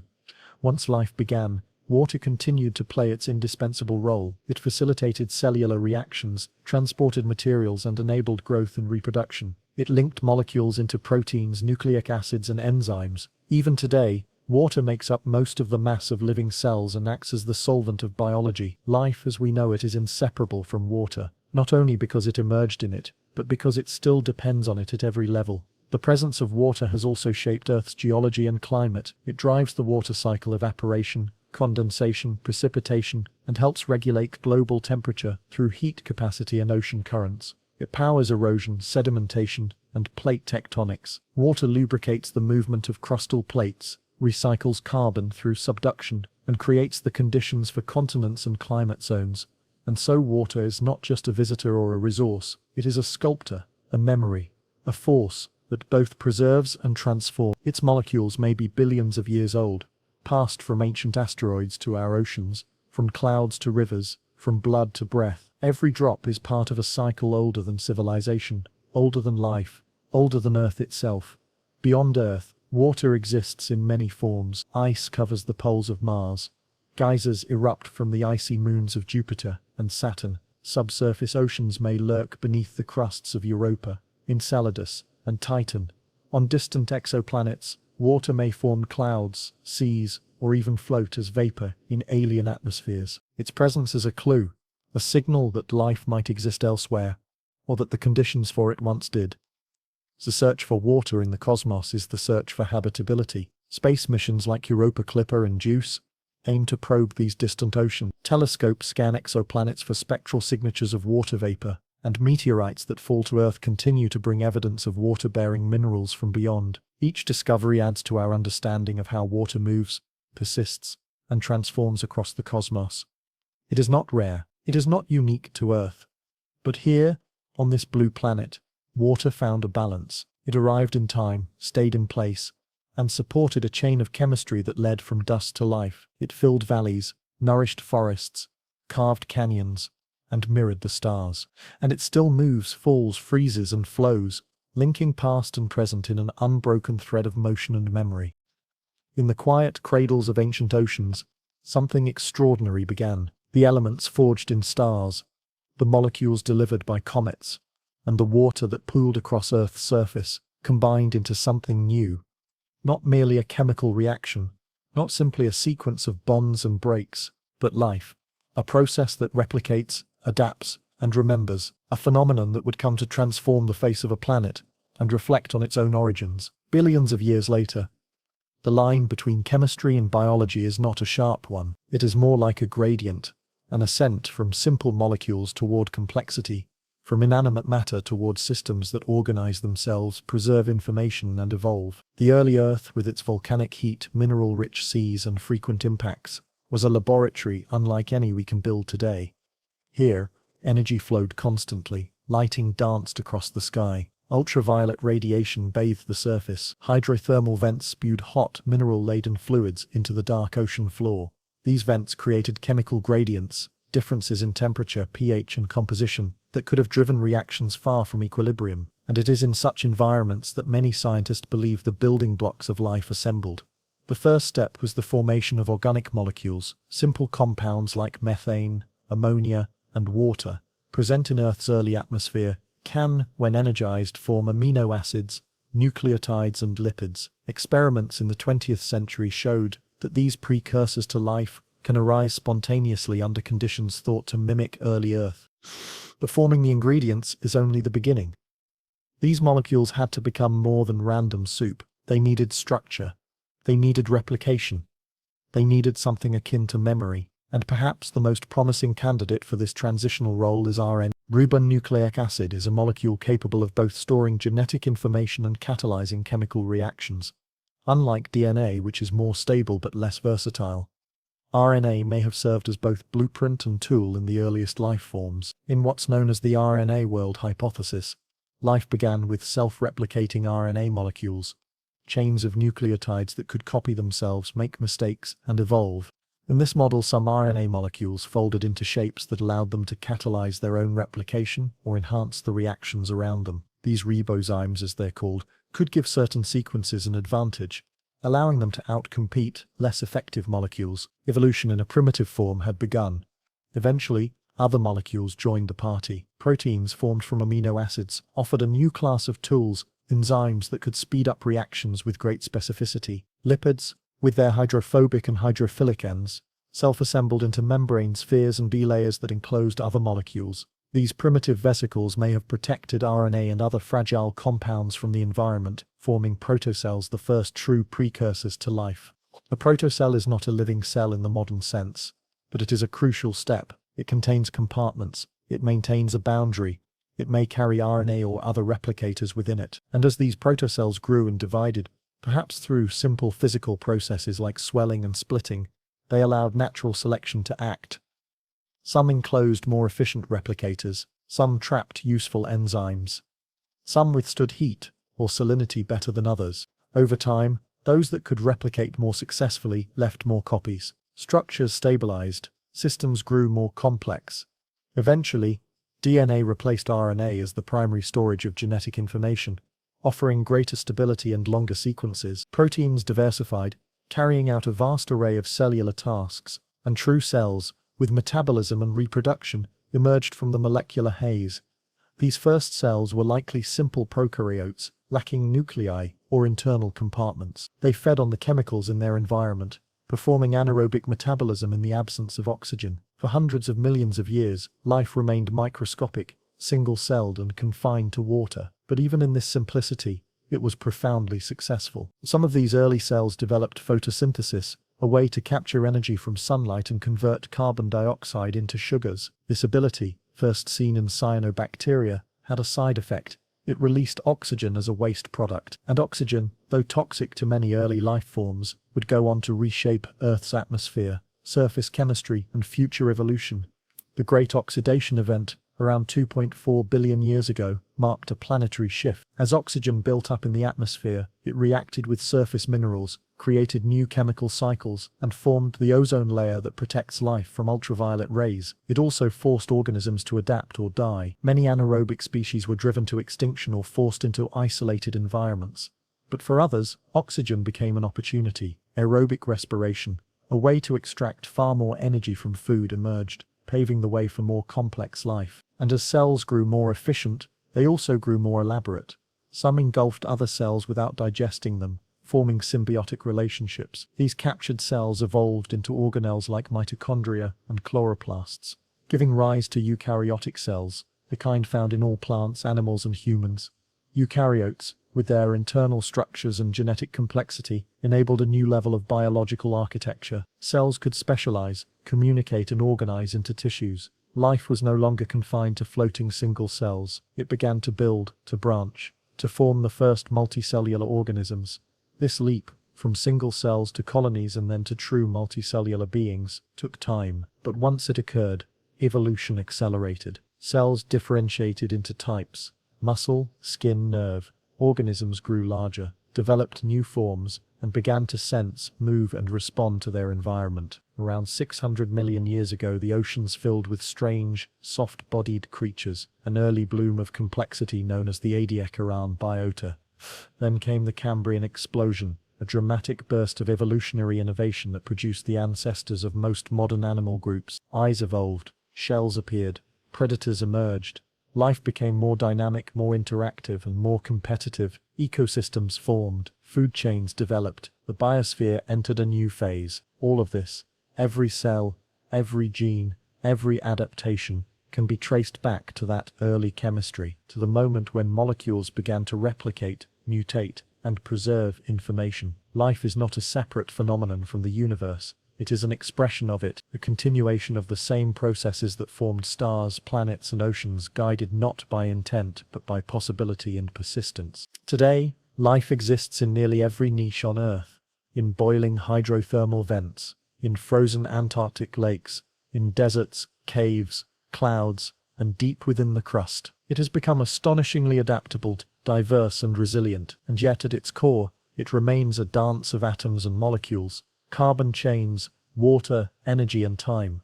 And somewhere in that long journey from chemistry to consciousness, organisms began to ask questions, to build tools, draw constellations, and tell stories, to wonder not just how they lived, but why. From a sea of molecules came minds capable of reflecting on the sea itself. This, perhaps, is the greatest legacy of life's rise, not just survival, but awareness, not just motion, but meaning, not just evolution, but inquiry. And it all began with a handful of atoms drifting in a shallow pool, warmed by sunlight, stirred by tides, and touched by time. Life, once awakened, did not march forward in a straight line. It surged, stalled, collapsed, and revived. Across Earth's deep history, evolution has not been a steady ascent, but a series of dramatic rises and falls. Periods of flourishing life have been interrupted by sudden and brutal events, mass extinctions that reset the biological clock, and opened new paths for those who survived. These mass extinctions are not minor setbacks. They are planetary punctuation marks, episodes when entire branches of the tree of life were abruptly severed. In some cases, over 90% of all species vanished.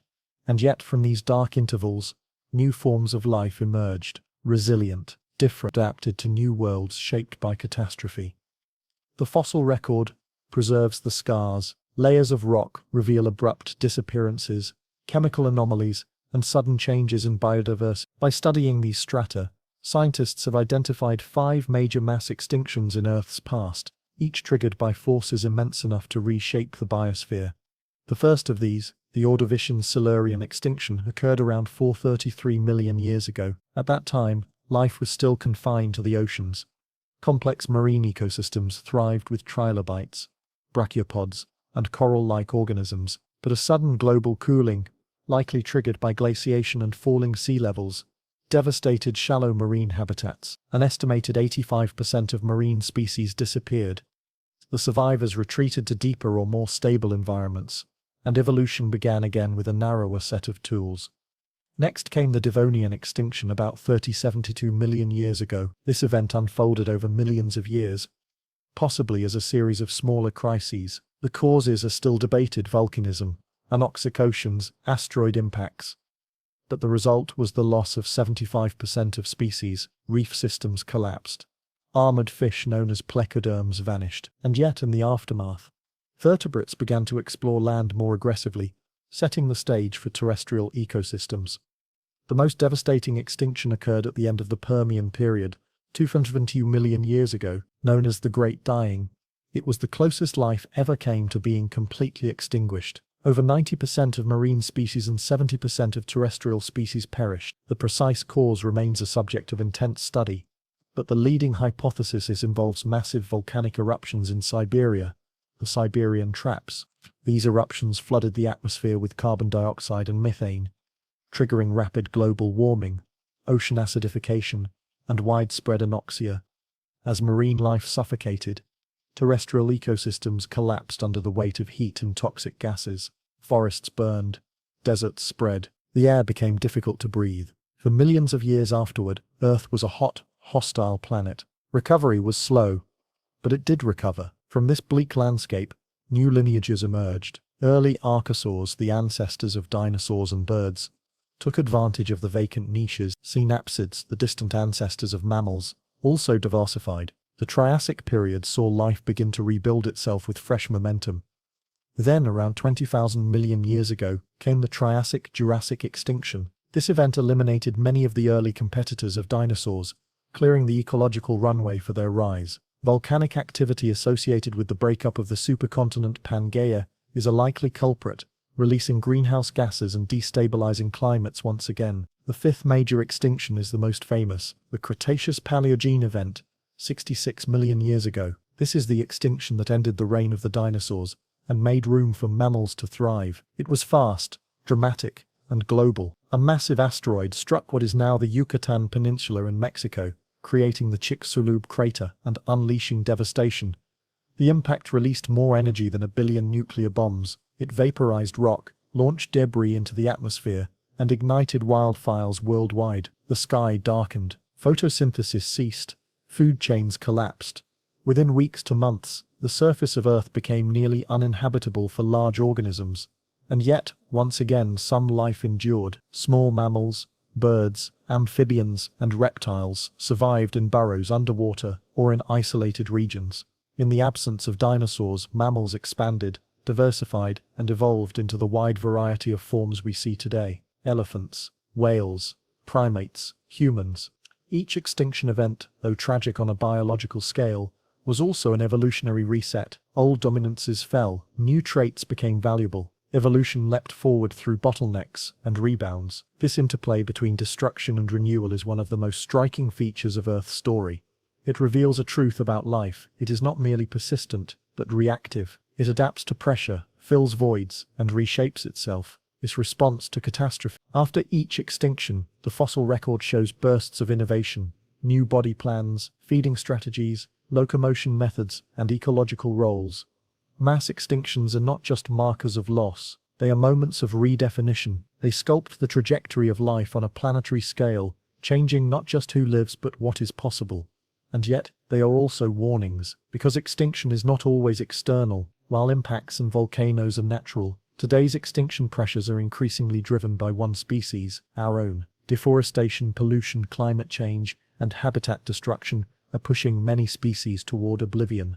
Scientists now speak of a possible sixth mass extinction, one unfolding in real time, not over millions of years, but over decades. A loss driven not by asteroids but by economics, consumption, and indifference. Amphibians are vanishing, coral reefs are bleaching, pollinators are declining. The signals are mounting. But awareness brings opportunity. Unlike the past, this extinction can be seen, measured, and perhaps mitigated. Conservation, innovation, and collective action offer a path forward. Evolution will continue, regardless, but the form it takes, and the diversity it preserves, may depend on choices made now. In this way, the story of mass extinctions is not just paleontology, it is prophecy. It reminds us that life is fragile, that ecosystems are interconnected, and that time can be unkind to those who ignore warning signs. Yet life also offers hope. It survives impact, fire, flood, and poison. It finds ways to begin again, to adapt and spread, to remember through genes what it once was, and imagine what it can become. Even in extinction, there is continuity. Even in collapse, there is space for growth. Evolution does not stop, it changes direction. And the planet spins onward, beneath skies that have seen so much come and go, and waters that once ran red with ash, now shimmer with blue, cradling the life that endures. The air we breathe today is clear, cool, and rich with oxygen. It supports birds in flight, fuels fire, and gives life to every lunged creature on the planet. But the atmosphere that blankets Earth now is not the atmosphere it began with. It is the product of billions of years of transformation shaped by volcanic fury, microbial alchemy, and the slow grind of planetary time. In the earliest days of Earth, shortly after its formation, the young planet was wrapped in a hostile veil. This primordial atmosphere, likely composed of hydrogen and helium, was fleeting.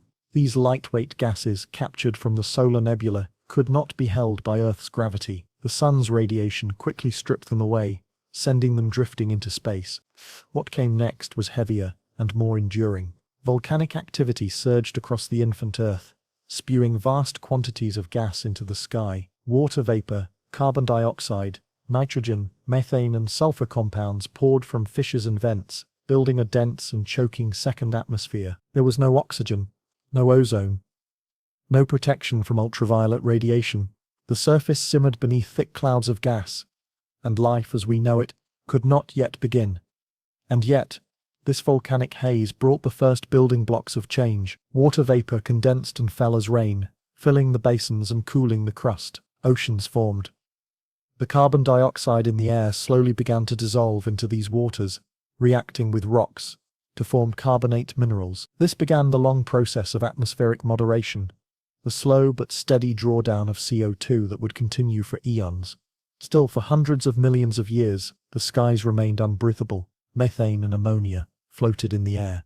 Lightning cracked. Sunlight struck molecules and triggered chemical reactions in the upper atmosphere, forming complex organic hazes. The Earth during this era may have resembled Titan, Saturn's largest moon, orange, opaque, and alien. Then, deep in the oceans, a revolution began. Tiny microbes evolved a new way to extract energy. Photosynthesis. Cyanobacteria, using sunlight, water, and carbon dioxide, began to produce sugars, and as a byproduct, they released oxygen. This new gas had nowhere to go at first. It reacted with iron in the oceans, forming rust that sank to the seafloor, creating the banded iron formations we find in ancient rocks today. But over time, the reservoirs that absorbed oxygen filled up. Free oxygen began to accumulate in the water, and eventually in the atmosphere. This tipping point, known as the Great Oxidation Event, occurred around 2.4 billion years ago. It marked one of the most dramatic environmental changes in Earth's history. Oxygen, once rare, became a rising force. The effects were profound. For many anaerobic organisms, oxygen was toxic. Vast swaths of microbial life perished. But for others, the new gas provided an evolutionary opportunity. Oxygen allowed for more efficient metabolism, more energy from the same resources. It also enabled the formation of ozone in the upper atmosphere, which began to shield the surface from harmful ultraviolet radiation. This protective layer allowed life to slowly creep toward the surface and eventually onto land. The atmosphere, once a barrier to life, had become its guardian. But the oxygen rise was not steady. It surged, stalled, and even reversed. Geological records show that after the initial oxidation event, oxygen levels may have dropped again for hundreds of millions of years. The atmosphere entered a complex dance with the biosphere, each influencing the other in a cycle of feedback and adjustment. Volcanic activity could add greenhouse gases, warming the planet. Weathering of rocks could pull CO2 from the air, cooling it, adapted to each swing in climate and chemistry, and in turn, altered the balance of gases through its own metabolic activities. Around 800 million years ago, oxygen levels began another dramatic rise. This second oxygenation event coincided with the appearance of large, multicellular life forms. With more oxygen available, organisms could grow larger, support complex tissues, and develop new forms of locomotion, sensing, and predation. By the time of the Cambrian explosion, atmospheric oxygen had reached a level sufficient to support active animals, including those with hard shells, complex nervous systems, and energetic metabolisms. Life's diversity exploded into new realms, and the atmosphere played a crucial enabling role. But atmospheric evolution didn't stop there. Throughout Earth's history, gas concentrations have continued to shift, sometimes gradually, sometimes catastrophically. During the Carboniferous period, about 300 million years ago, oxygen levels soared to nearly 35%, much higher than today's 21%. In this hyperoxygenated world, insects grew to enormous sizes. Dragonflies with wingspans over 2 feet, millipedes the length of a car. This excess oxygen may have been driven by vast swamp forests that buried carbon and released oxygen unchecked. But such balance is delicate.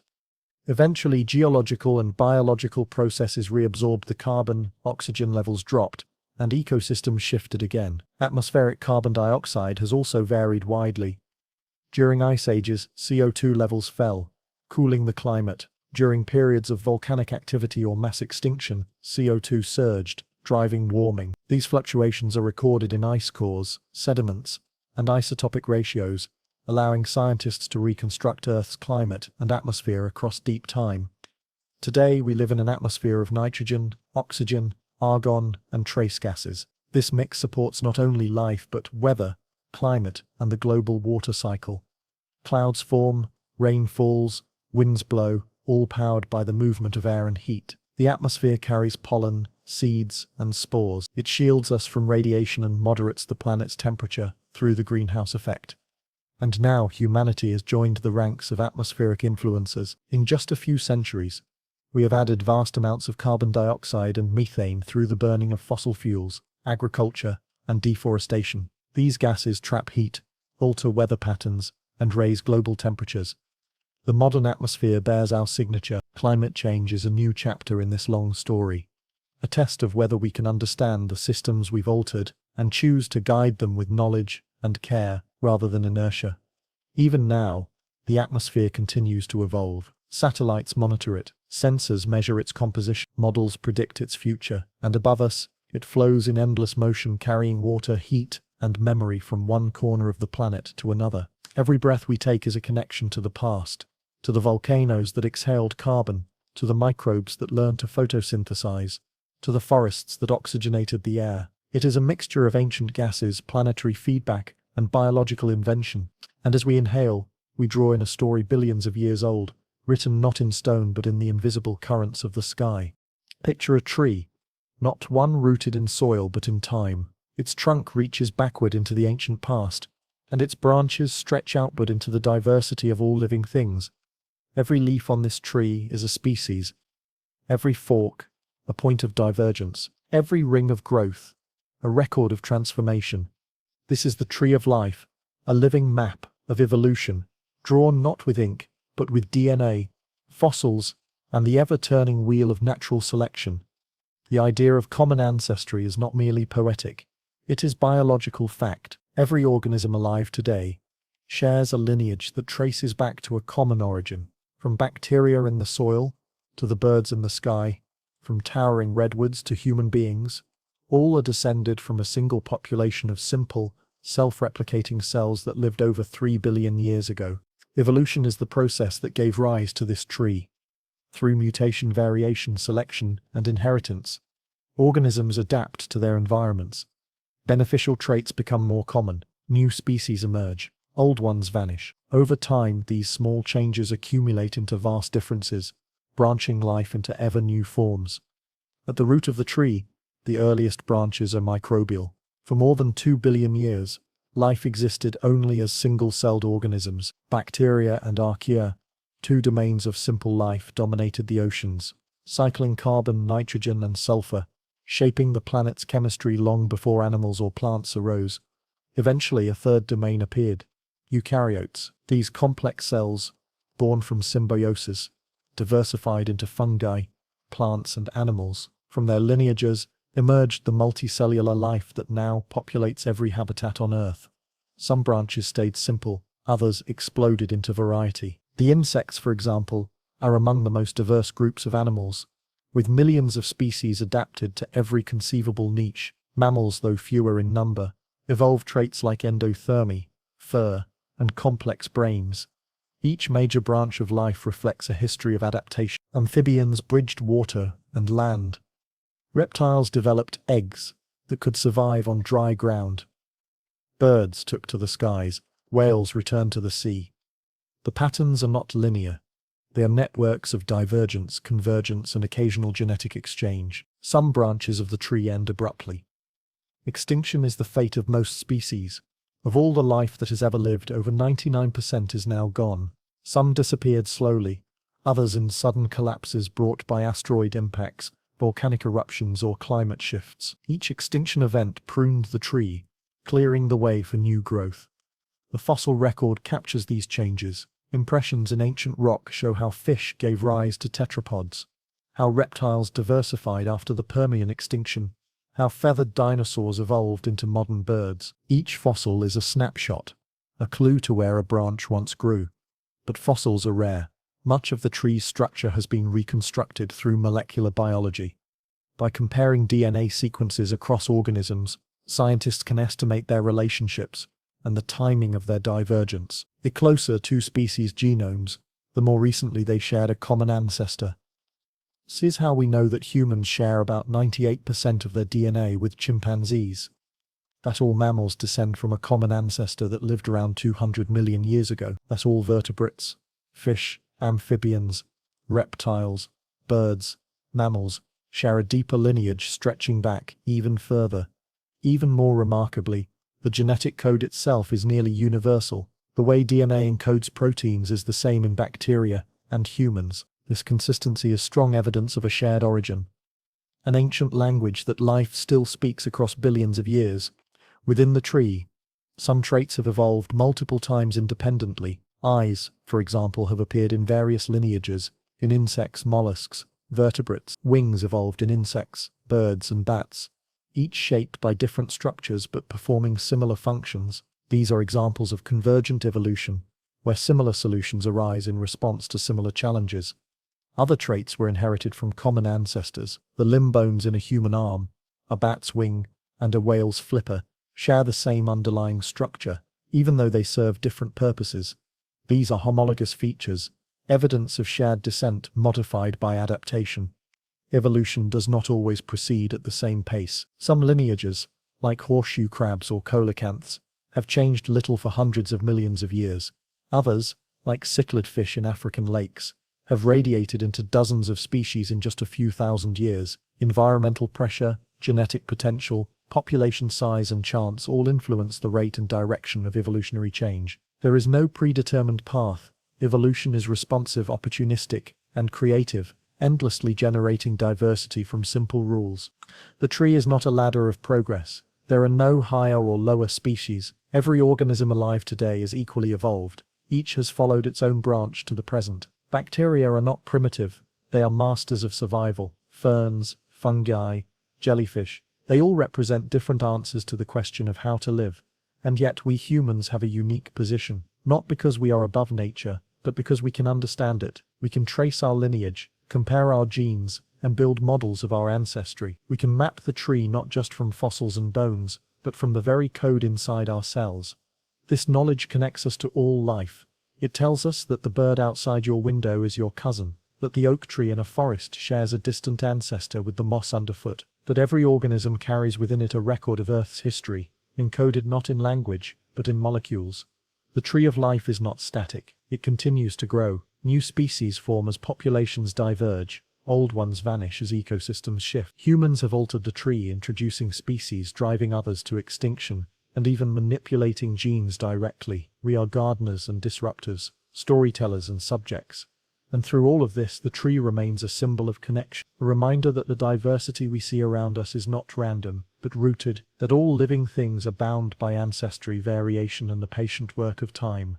Each branch whispers a story, each leaf carries a memory, and every one of us, animal, plant, fungus, or microbe, is part of this grand, tangled, unfolding whole. 66 million years ago, a shadow passed over Earth. The skies darkened, the oceans roared, a colossal asteroid struck the planet, near what is now the Yucatan Peninsula, releasing energy that rivaled the fury of 1 million volcanic eruptions. Fires swept the land, ash choked the sky. In the span of weeks to months, an age came to an end. The dinosaurs, once rulers of Earth, vanished from the stage. But in the silence that followed, another group began to rise. Mammals had already existed during the age of dinosaurs, but they were small, often nocturnal, and mostly living in the margins. They scurried through underbrush, hunted insects, and hid beneath ferns.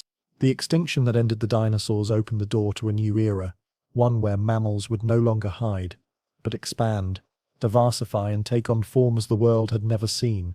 The origin of mammals reaches back much further than the extinction. They evolved from synapsids, reptile-like ancestors that lived over 300 million years ago. These early synapsids were among the dominant land animals of the Permian period. Some were massive predators, others were herbivores with strange skulls and sails. After the Permian extinction, a lineage of smaller, more agile synapsids continued evolving. Over time, they developed traits that would define mammals: differentiated teeth, larger brains, better hearing, and most notably, the ability to regulate body temperature internally. This internal temperature control, endothermy, was a critical adaptation. It allowed mammals to stay active in cold environments, to forage at night, and to support higher metabolic rates. Alongside this came fur, sweat glands, and other traits that would become hallmarks of the mammalian way of life. By the time dinosaurs rose to dominance in the Mesozoic era, early mammals had already branched into various forms. Most were small and shoe-like, their lives shaped by survival in a world ruled by giants. But they were patient, they adapted, they waited.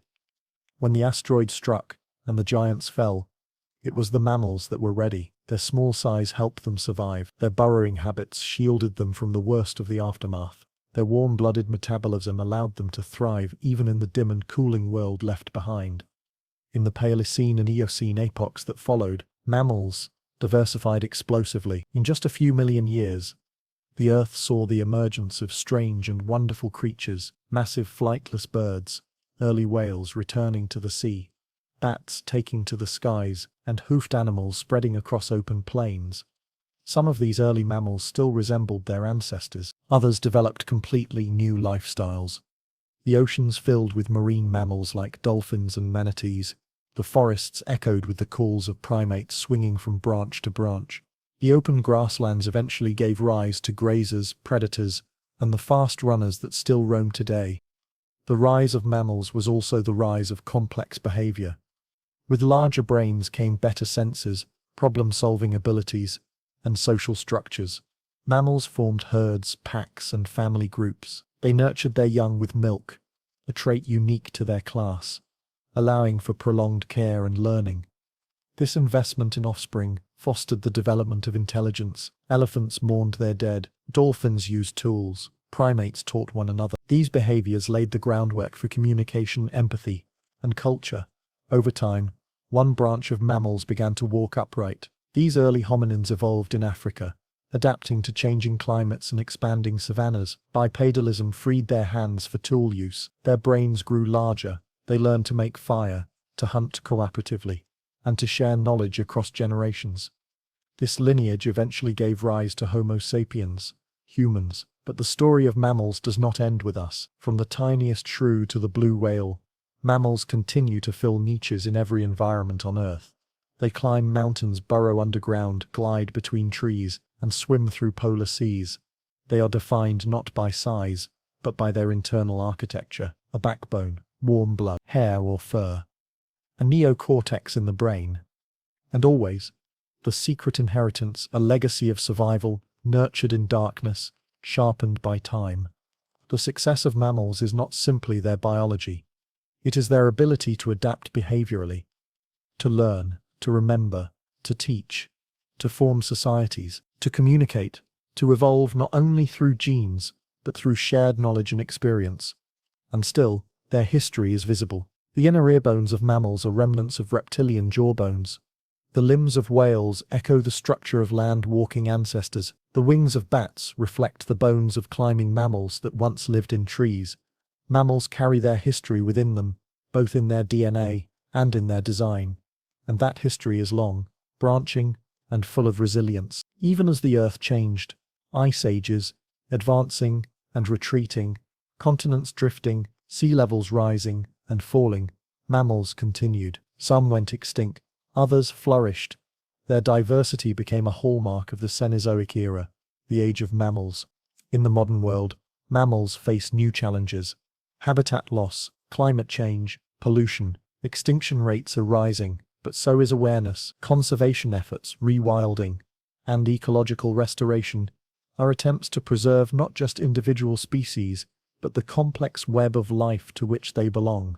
We are one of them. Our story is a mammalian story. Our heartbeat, our breath, our senses, they are inherited, evolved, perfected through time and trial. And in this breath, in this moment, the mammals endure.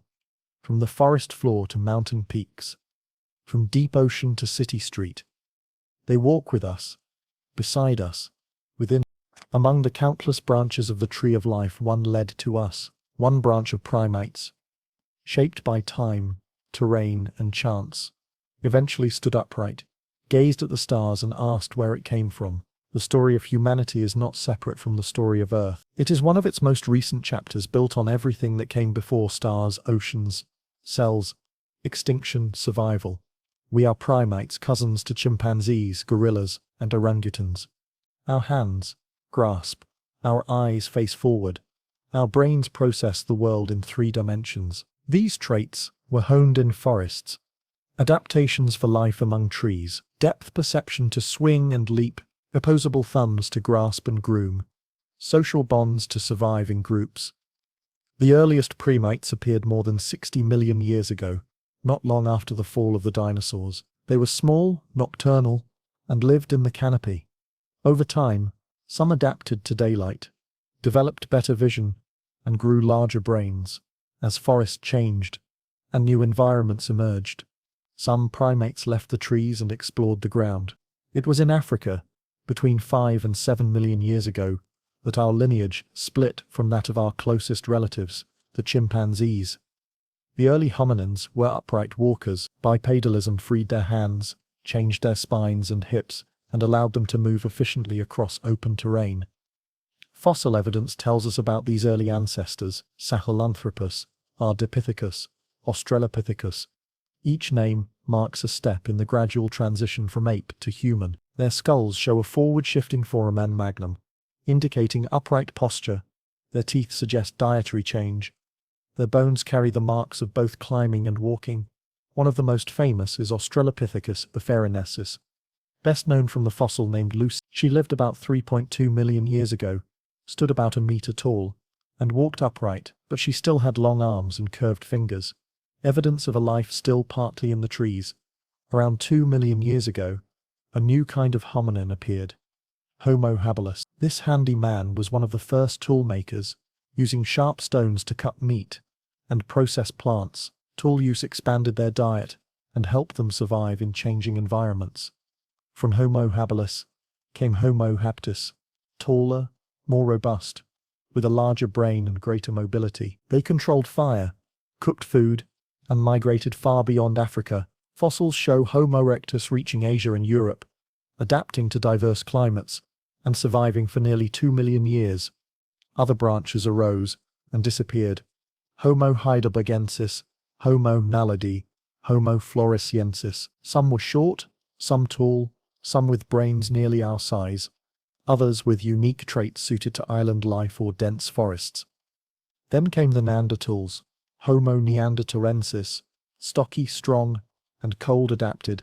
They lived across Europe and Western Asia. They hunted large game, made tools, and likely cared for their sick and buried their dead.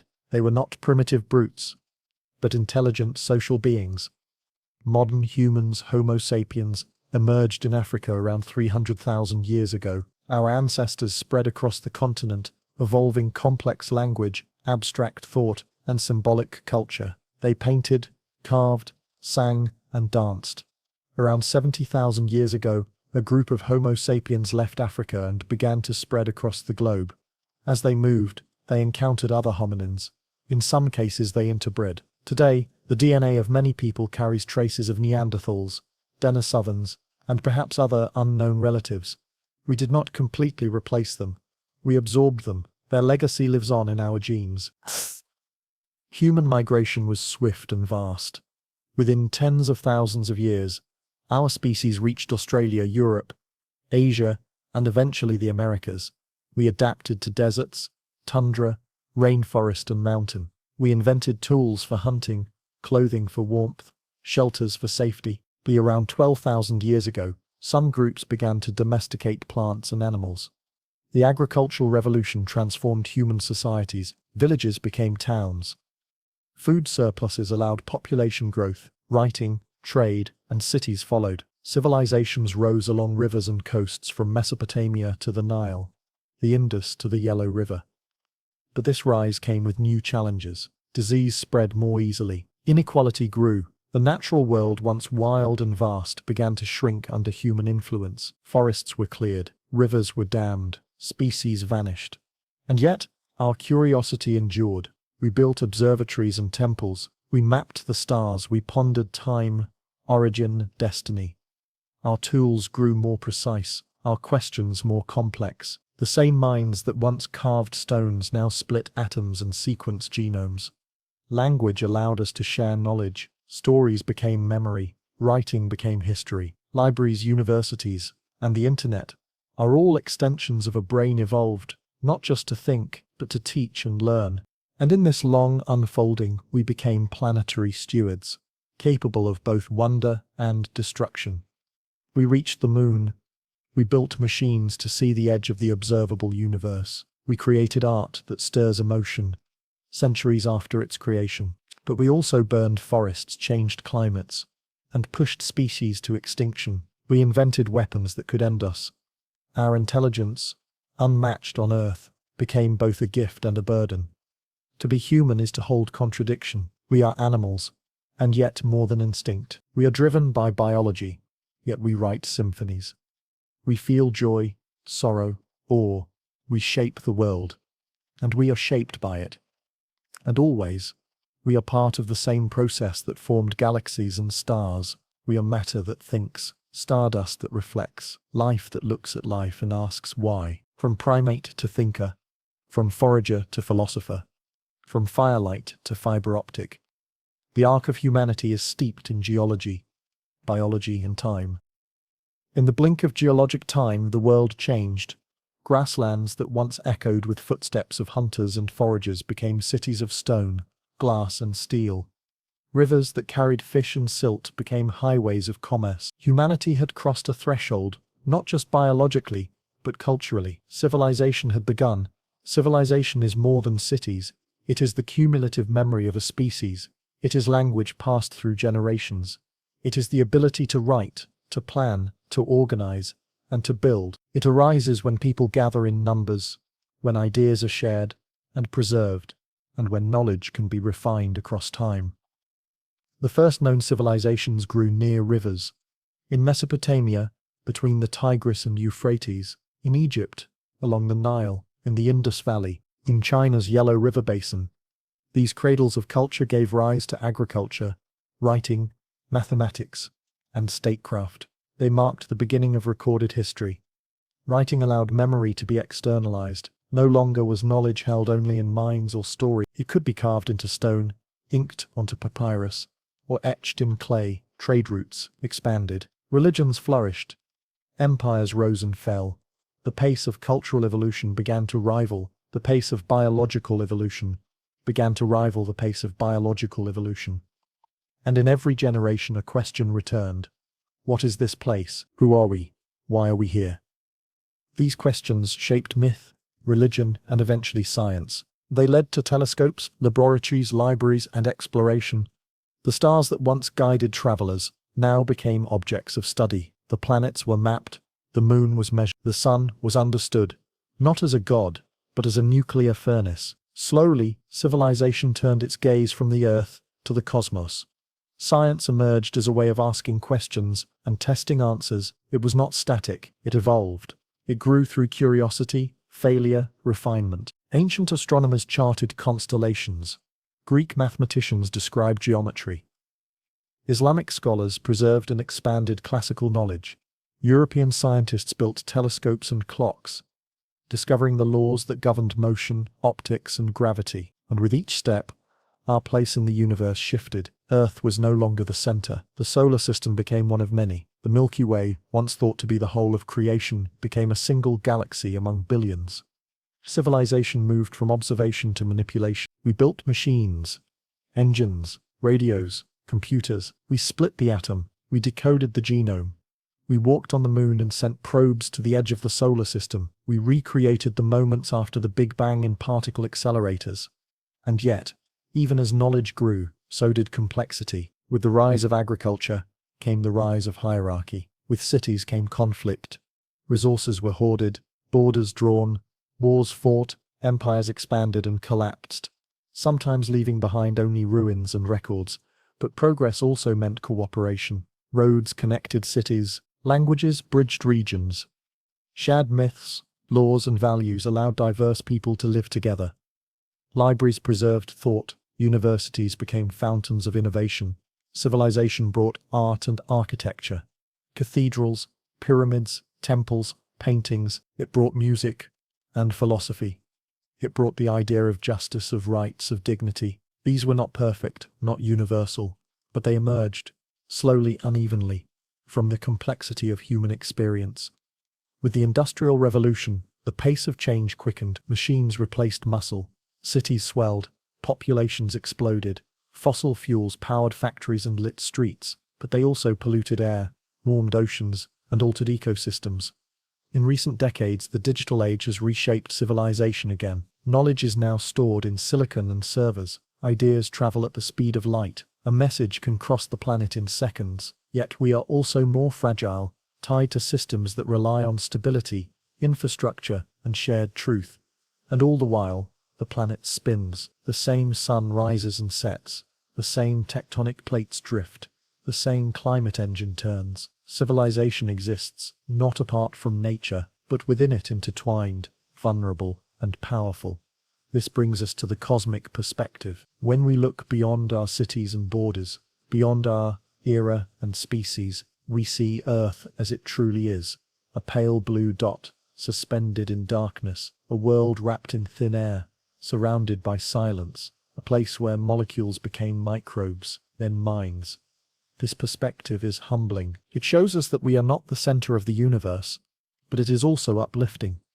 It shows that from stardust came structure, from structure came life, and from life came awareness. We are not the end of the story.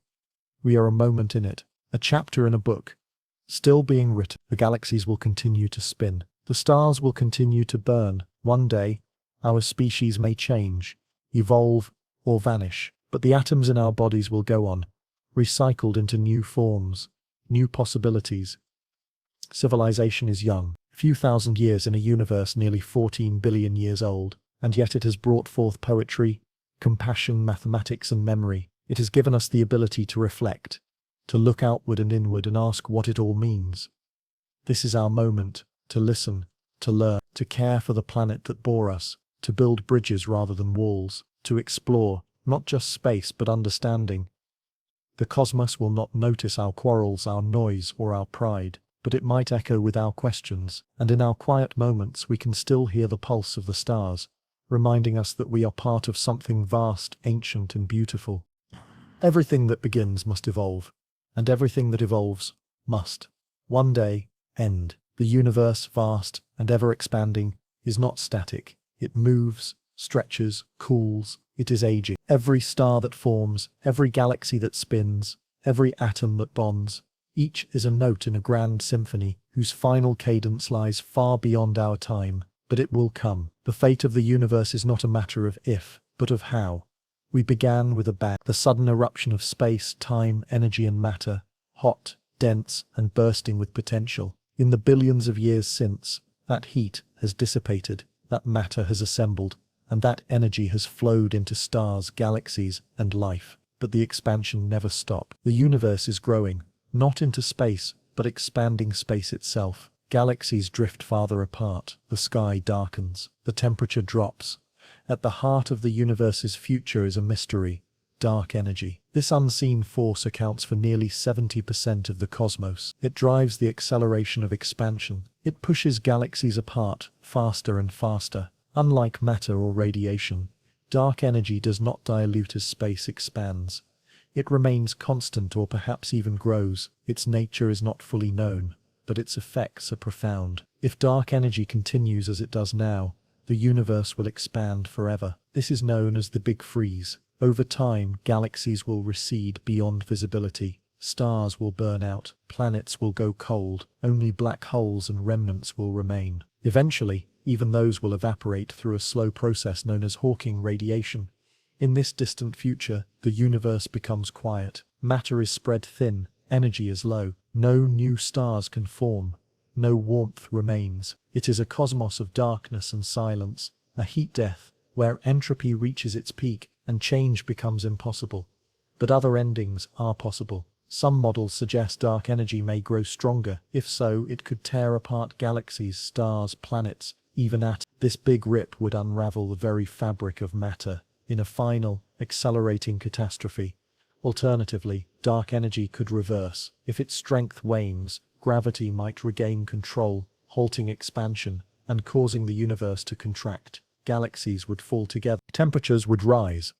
The cosmos would collapse into a dense singularity in a final big crunch. Some speculate this could be followed by another big bang, a cyclic universe eternally dying and rebirthing.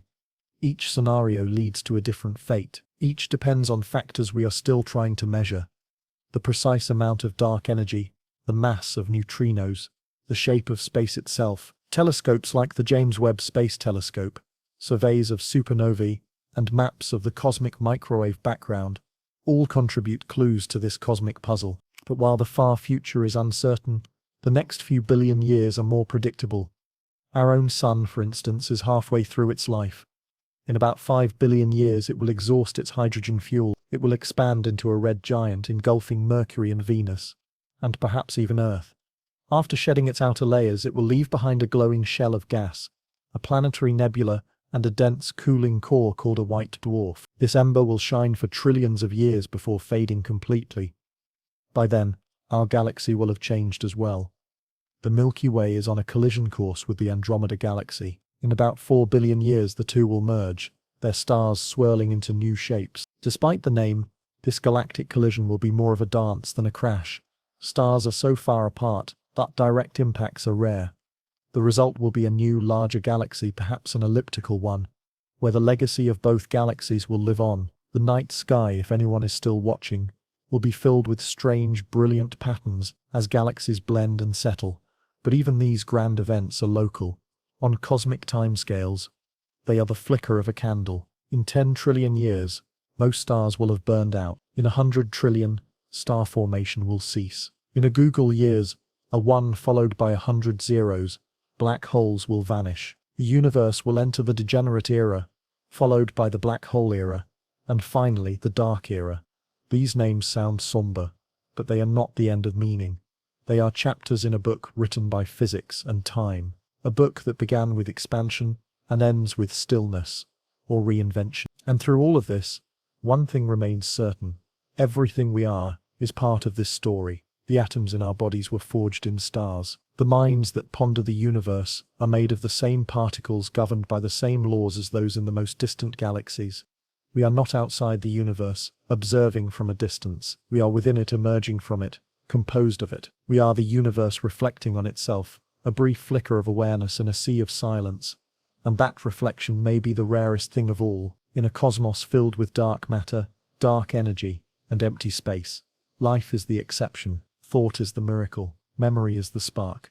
We may be temporary, but we are luminous. We may be small, but we can comprehend the In understanding the fate of the universe, we do not find despair, but awe. In finitude, we find value. In cosmic time, we find perspective. So as the stars slowly fade, as the galaxies drift apart, and as time marches forward, one truth endures. We were here, we saw, we asked, we imagined. And in that act, we left behind a light, a trace, a question, a voice carried forward by thought, by record, by the very atoms that once danced in the heart of stars. Beneath the crust we walk upon, the earth is restless.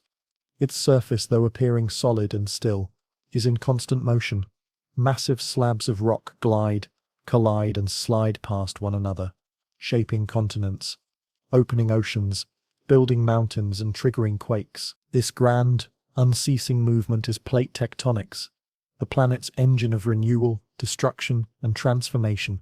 To understand Earth is to understand that it is not a static sphere, it is a dynamic system, layered and alive. The crust, that brittle shell beneath our feet, floats atop the mantle, a layer of semi-solid rock that flows over geologic time. Below that lies the core, a churning furnace of molten metal, whose convection helps power the magnetic field and influences the movement above. Plate tectonics is driven by heat. As the planet cools from within, thermal energy rises toward the surface, creating convection currents in the mantle. These slow, powerful flows drag the crust along with them, breaking it into rigid plates that shift across the globe like pieces of a planetary puzzle.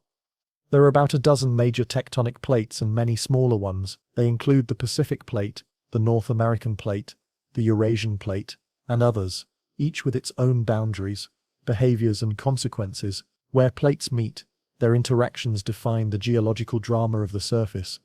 At divergent boundaries, plates move apart. This occurs beneath the oceans, where magma rises to fill the gap, creating new crust in long underwater ridges. These mid-ocean ridges are sites of constant renewal, factories of fresh basalt that spread the seafloor outward like conveyor belts. At convergent boundaries, plates collide. One may be forced beneath the other in a process called subduction. As the descending slab sinks into the mantle, it melts and releases water, triggering the formation of volcanoes. These fiery arcs often line the edges of continents, as seen in the Andes, the Cascades, and the Pacific Ring of Fire. Sometimes, when two continental plates collide, neither subduct. Instead, they crumple and rise, creating mountain ranges like the Himalayas, a geological scar from the ongoing clash between the Indian and Eurasian plates. These mountains are still growing, still rising, as the collision continues. At transform boundaries, plates slide past one another. The most famous of these is the San Andreas Fault in California. Here, the Pacific and North American plates grind side by side, storing stress over decades and releasing it in sudden, powerful earthquakes. Earthquakes are among the most immediate and visible reminders that the planet is alive.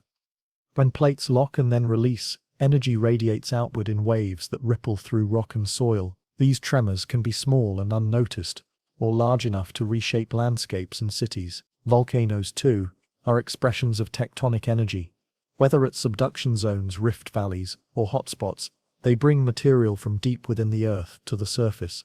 They build islands, enrich soils and alter climates. The gases they release, carbon dioxide, sulfur dioxide, and water vapor, enter the atmosphere and influence the planet's systems for decades or more. Tectonics does more than shape the land. It cycles essential elements. Carbon is pulled from the atmosphere by weathering, locked into sediments, and subducted into the mantle. There it is eventually released again through volcanic eruptions. This long carbon cycle plays a crucial role in stabilizing the climate over millions of years. Without tectonics, Earth's climate would be far less stable. The balance of greenhouse gases would drift, temperatures would swing wildly, and the ability to maintain liquid water over geologic time might be lost. Plate tectonics is, in many ways, a planetary thermostat, slow, powerful, and vital. The movement of continents also drives evolution. As landmasses drift and collide, they reshape ocean currents, alter climate zones, and isolate populations. This geographic reshuffling creates new environments and pressures, fueling speciation and extinction. When the supercontinent Pangaea broke apart around 200 million years ago, it created the Atlantic Ocean and set the continents on their present paths. This breakup isolated species, diversified ecosystems, and shaped the evolutionary tree we see today. Tectonic activity also forms the shelves and slopes where shallow seas flourish, the volcanic islands where coral reefs grow, and the basins where sediments accumulate, preserving fossils and history. It is not just the machinery of the planet, it is the architect of ecosystems and the keeper of records. And though its pace is slow, its effects are immense. Plates move only a few centimeters per year, about as fast as fingernails grow. But over millions of years they travel thousands of kilometers. Continents wander, oceans close, mountains rise and erode, islands emerge and vanish. This slow movement is a source of long-term change, but also of continuity. The continents we know are not fixed. They are snapshots in a grand, fluid mosaic. Africa and South America were once joined. India was once adrift in the Southern Ocean. Antarctica, now frozen, once teemed with forests. Deep within the Earth, the mantle stirs and shifts. Hotspots form plumes, columns of upwelling magma that pierce the crust and form volcanic chains. The Hawaiian Islands are born of such a plume, each island representing a former position of the Pacific Plate as it slid over the stationary hotspot. These features remind us that even in apparent stillness, the Earth is never truly at rest. Mountains crumble, oceans deepen, volcanoes sleep and then awaken. What feels permanent is in fact in flux. Only the timescale lies beyond our usual perception. And yet, we build upon it.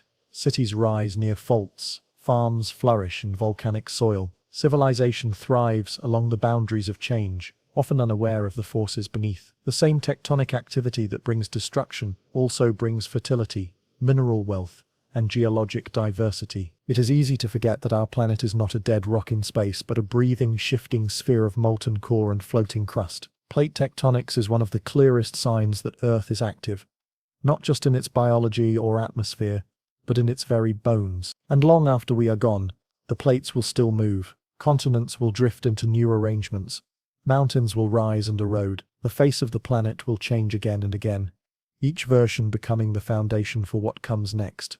Invisible, silent, and ever-present, Earth's magnetic field wraps the planet like a cocoon. We do not see it. We do not feel it. And yet, without it, life as we know it might never have arisen. This vast, dynamic shield deflects particles from the sun, steers compass needles, shapes auroras, and speaks of molten currents flowing deep within the planet's core.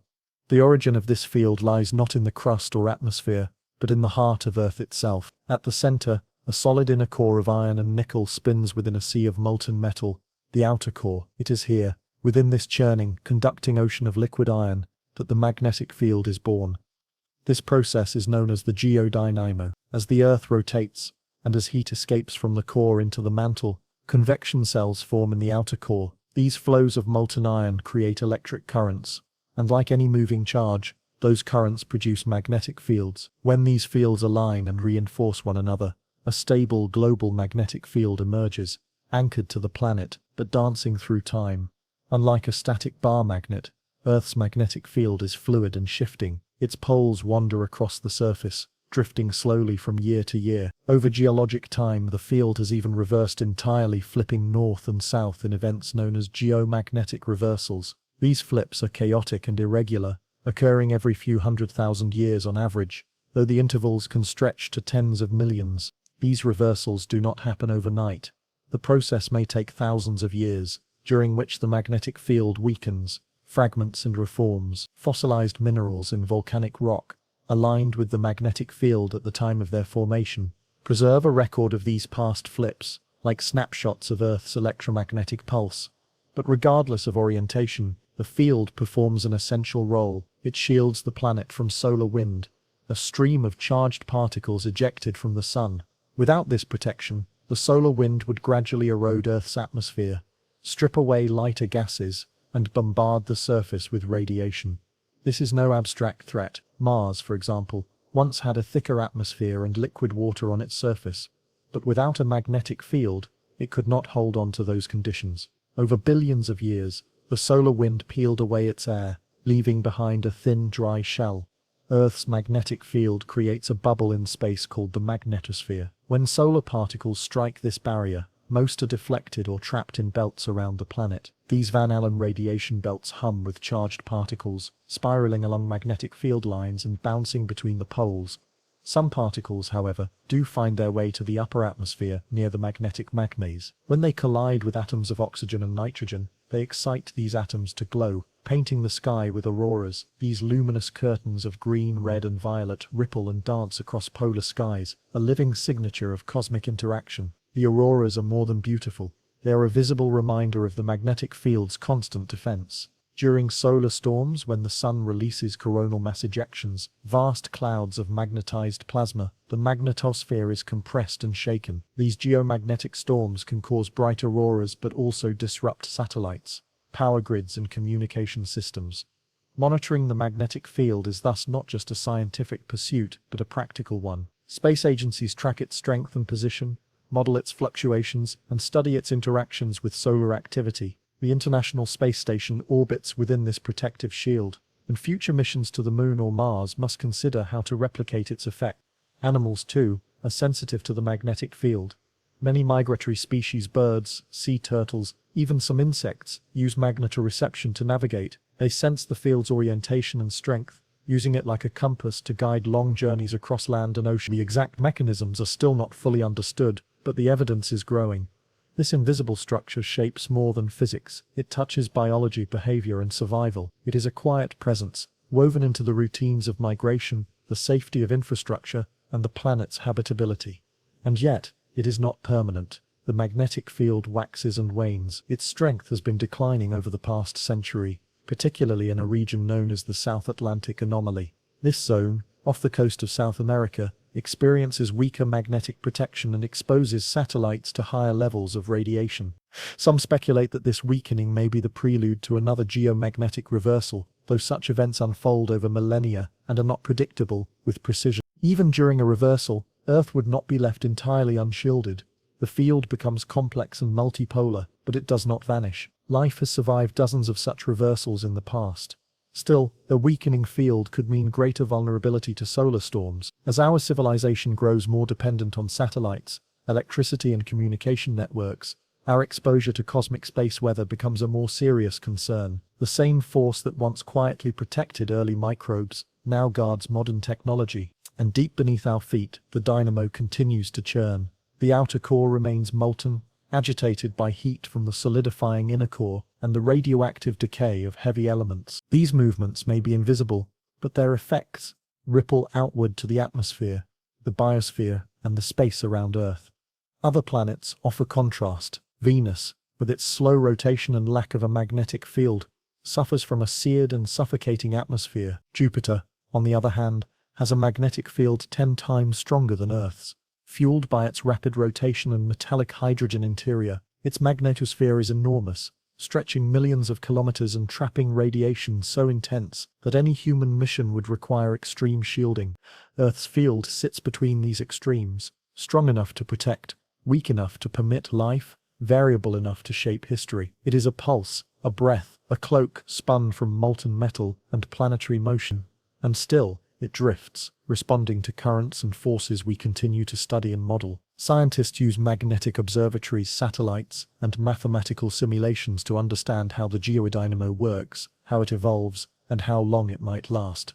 For it may not last forever. Billions of years from now, as Earth cools and the core solidifies, the dynamo may fade. The magnetic field could weaken, then disappear. The atmosphere would slowly erode.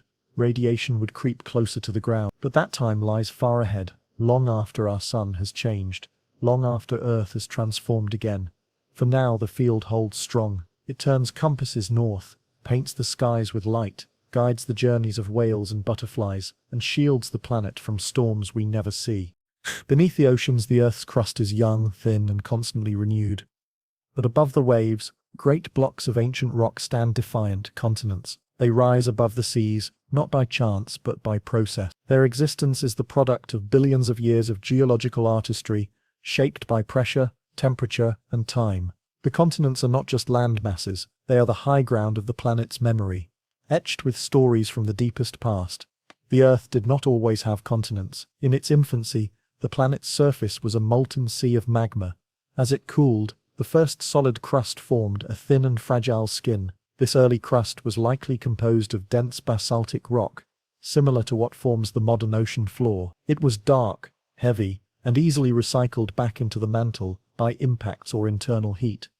Over time, portions of this crust underwent transformation. Through partial melting and repeated recycling, lighter elements such as silicon and aluminum became concentrated in certain areas. This process, called differentiation, led to the formation of felsic rocks, lighter, less dense, and more buoyant than their basaltic origins. These rocks began to accumulate and thicken, resisting subduction and forming the first seeds of continental crust. These initial fragments were small, perhaps mere islands rising from a global ocean, but over time they grew. Through collisions, accretion, and volcanic activity, they merged into larger landmasses called cratons, the ancient stable cores of modern continents. Cratons are survivors, some more than 3 billion years old. They form the hearts of continents like Africa, Australia, and North America, buried beneath younger sediments and mountains.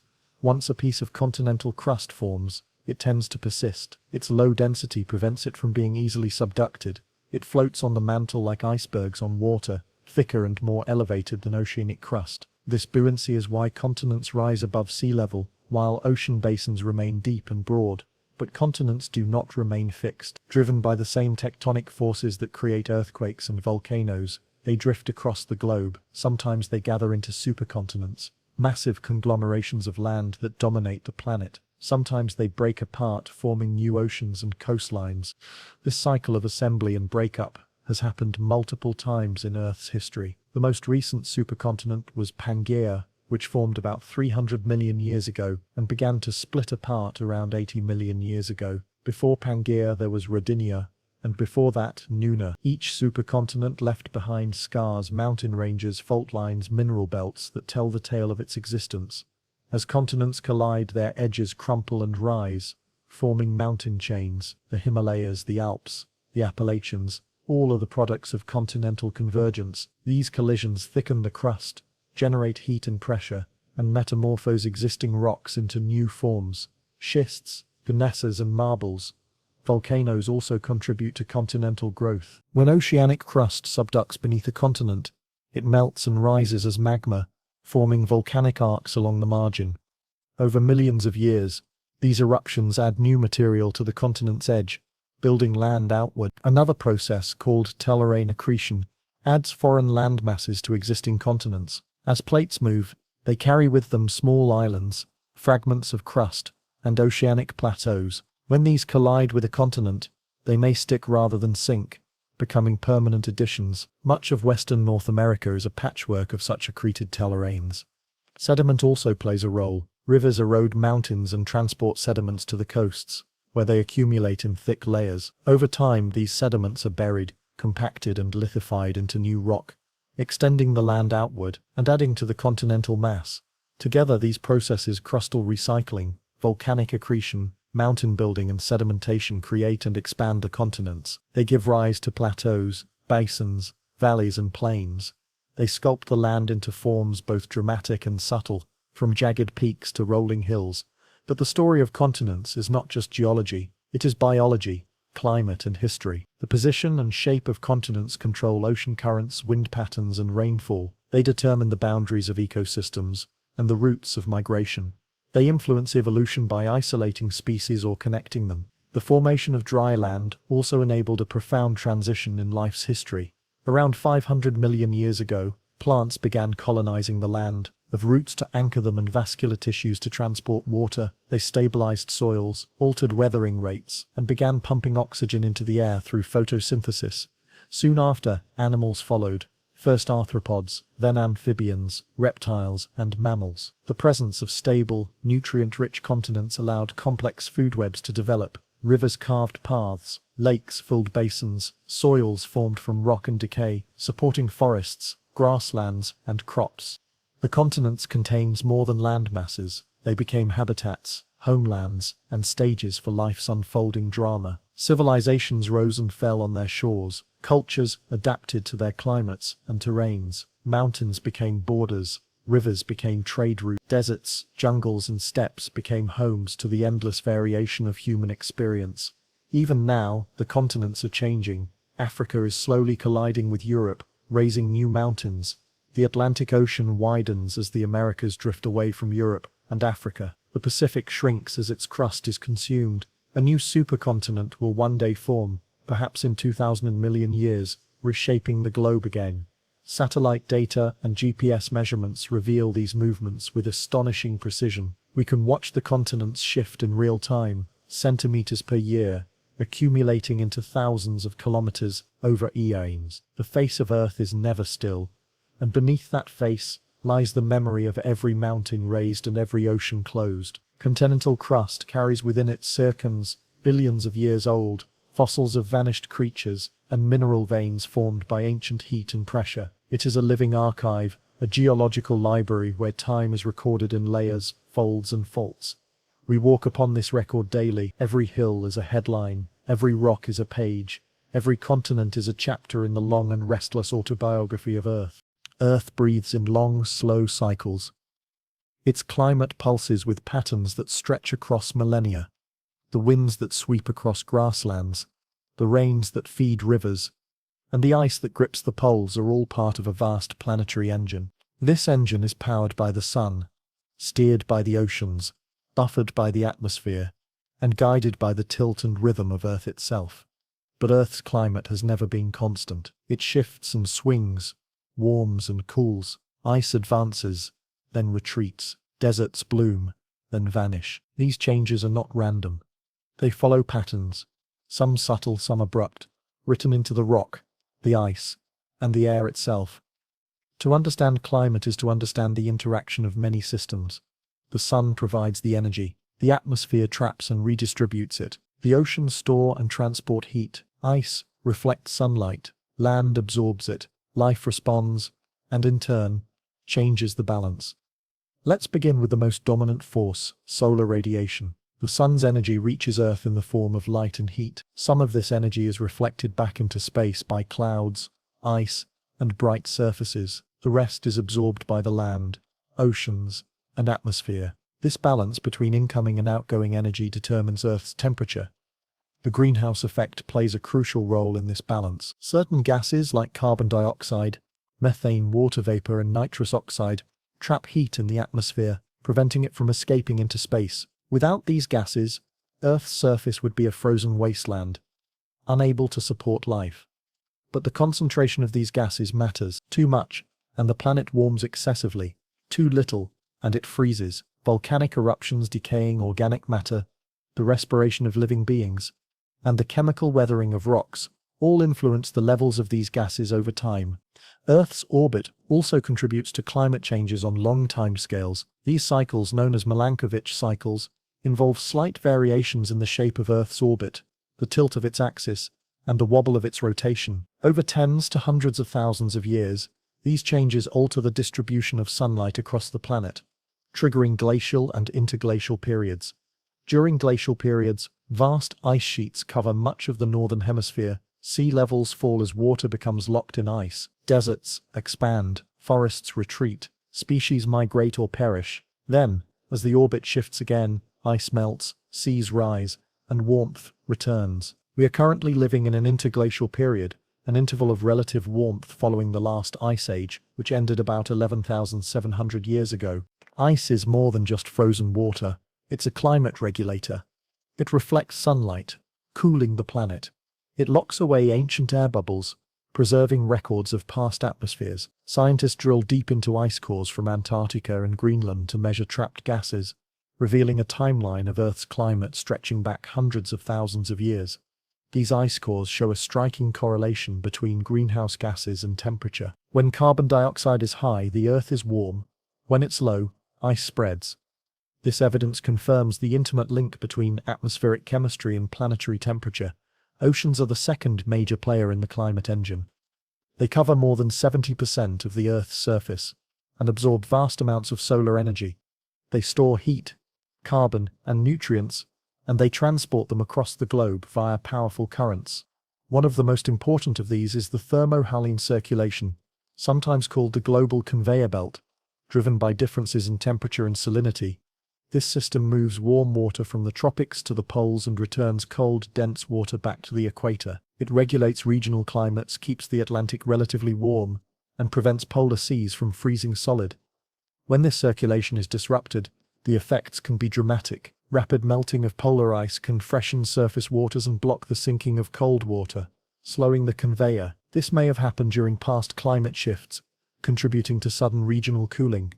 Atmospheric circulation adds another layer of complexity. Winds arise from temperature differences between the equator and the poles. They distribute heat and moisture, steer storms, and influence ocean currents. The jet streams, trade winds, and monsoons are all part of this moving pattern. Mountains and continents further guide these flows, creating rain shadows, arid zones, and storm corridors. The Sahara Desert, for instance, exists partly because of high-pressure systems linked to global wind patterns. The Amazon rainforest depends on moisture carried across the Atlantic from distant oceans.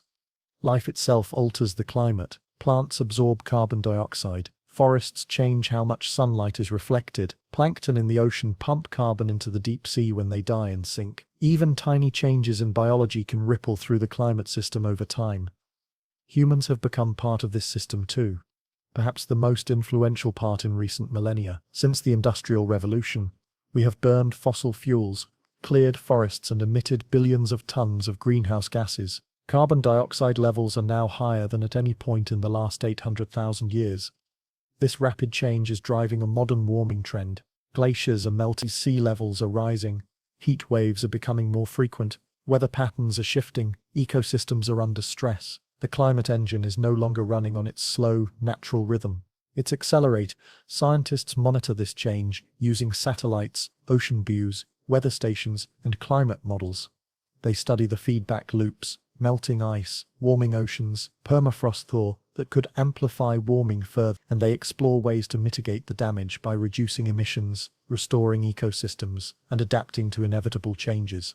But climate is not just data, it is experience. It is the sound of rain, the warmth of sun on skin, the smell of autumn leaves. It is the rhythm that guides crops, migrations, and cultures. It is both background and foreground to every living thing on Earth. It can be violent, unleashing hurricanes, droughts, and floods. It can be nurturing, bringing spring blossoms, summer growth, and autumn harvests. It is, in every way, a breath shared between the Earth and all who live on it. As we navigate this moment of change, we do so with unprecedented knowledge. We understand the gears of the climate engine. We can measure its heat, its currents, its gases. We can foresee its risks. But knowing is not enough. We must act, adapt, and remember that we too are part of this system. And even as the climate shifts, the planet endures. The winds will still blow. The tides will still rise. The ice will melt and freeze again, long after we are gone. For the climate engine runs not on certainty, but on motion. Life began as something simple, a molecule capable of copying itself, a membrane that could contain reactions, a spark in the right chemical soup. But over billions of years from these humble origins, life grew more complex, not just in form but in structure, behavior, and cooperation. The world of today, filled with forests, oceans, and brains capable of thought, was shaped by a gradual layering of intricacies that began with the tiniest cells. The earliest life forms were single-celled, anaerobic organisms, prokaryotes. They had no nucleus, no internal compartments, just a ring of DNA and a membrane. These cells, though simple, were astonishingly adaptable. They consumed chemicals from their surroundings, reproduced, and mutated. Over time, those mutations gave rise to new traits, new metabolisms, and new forms of survival. Some prokaryotes developed photosynthesis, creating food from sunlight and releasing oxygen as waste. Others learned to digest that oxygen for energy, evolving a powerful form of respiration. These were the first steps toward complexity, as life began to harness more energy and shape its environment. But the real leap came not from competition but from cooperation. Around 2 billion years ago, a remarkable partnership began. One type of cell engulfed another, not to digest it, but to keep it. This internalized cell, once free-living, became a part of its host. Over time, the two merged into a new kind of organism, the eukaryote. Eukaryotic cells are the foundation of all complex life. They have a nucleus that houses DNA, organelles that perform specialized tasks, and a level of internal organization that allows for greater size and function. The engulfed cells became mitochondria, tiny power plants that convert nutrients into energy. This process, called endosymbiosis, was not a one-time event. Plants, for instance, owe their green color to chloroplasts, descendants of photosynthetic bacteria that were also engulfed and domesticated. The result was a new kind of cell, capable of building multicellular organisms. With the eukaryotic cell came the potential for differentiation. Some cells began to specialize, taking on roles in feeding, movement, reproduction, or defense. Clusters of such cells evolved into colonies, then into organisms with true multicellularity, distinct tissues, organs, and systems. This was a turning point. Single-celled life had dominated Earth for billions of years, but now life could scale. It could build bodies, adapt environments, and develop nervous systems. Complexity opened doors that chemistry alone could not.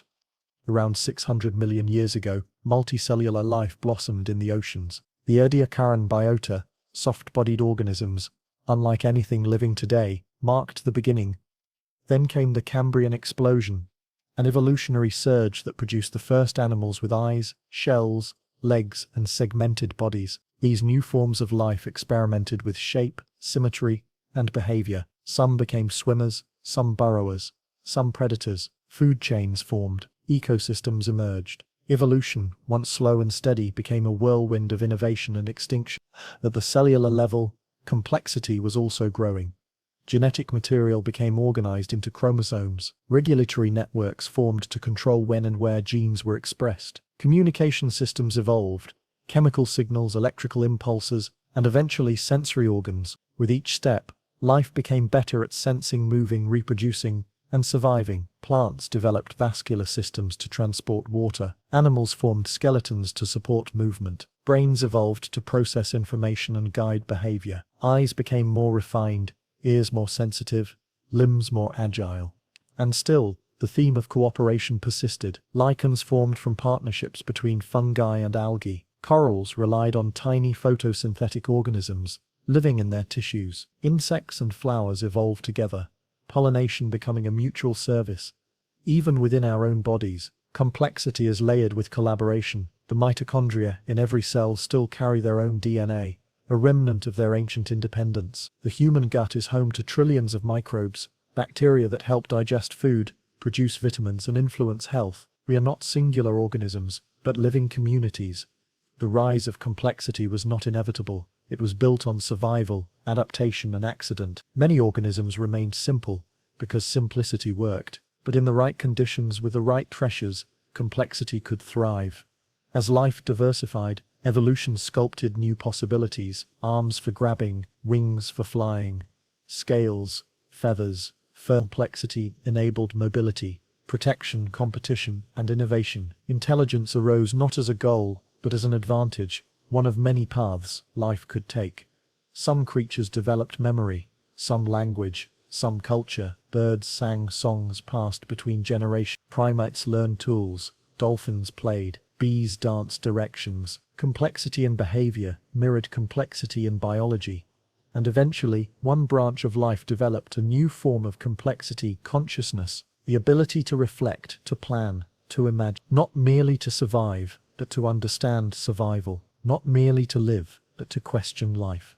This emergence did not erase the past. The ancient mechanisms remain: cell division, metabolism, genetic code. Complexity was layered upon simplicity, never fully replacing it. At our core, we are still governed by the same chemistry that sparked in the primordial soup, yet we have become more, not separate from the natural world, but a new expression of its potential, a mind within matter, a question within atoms. And still, the process continues. Evolution does not stop. Complexity does not peak. It spreads, shifts, and transforms. Life may simplify again. It may evolve along new paths we cannot imagine. The lesson of life's complexity is not its inevitability, but its openness. From a single cell, all things became possible. From a molecule came meaning. From chemistry came curiosity.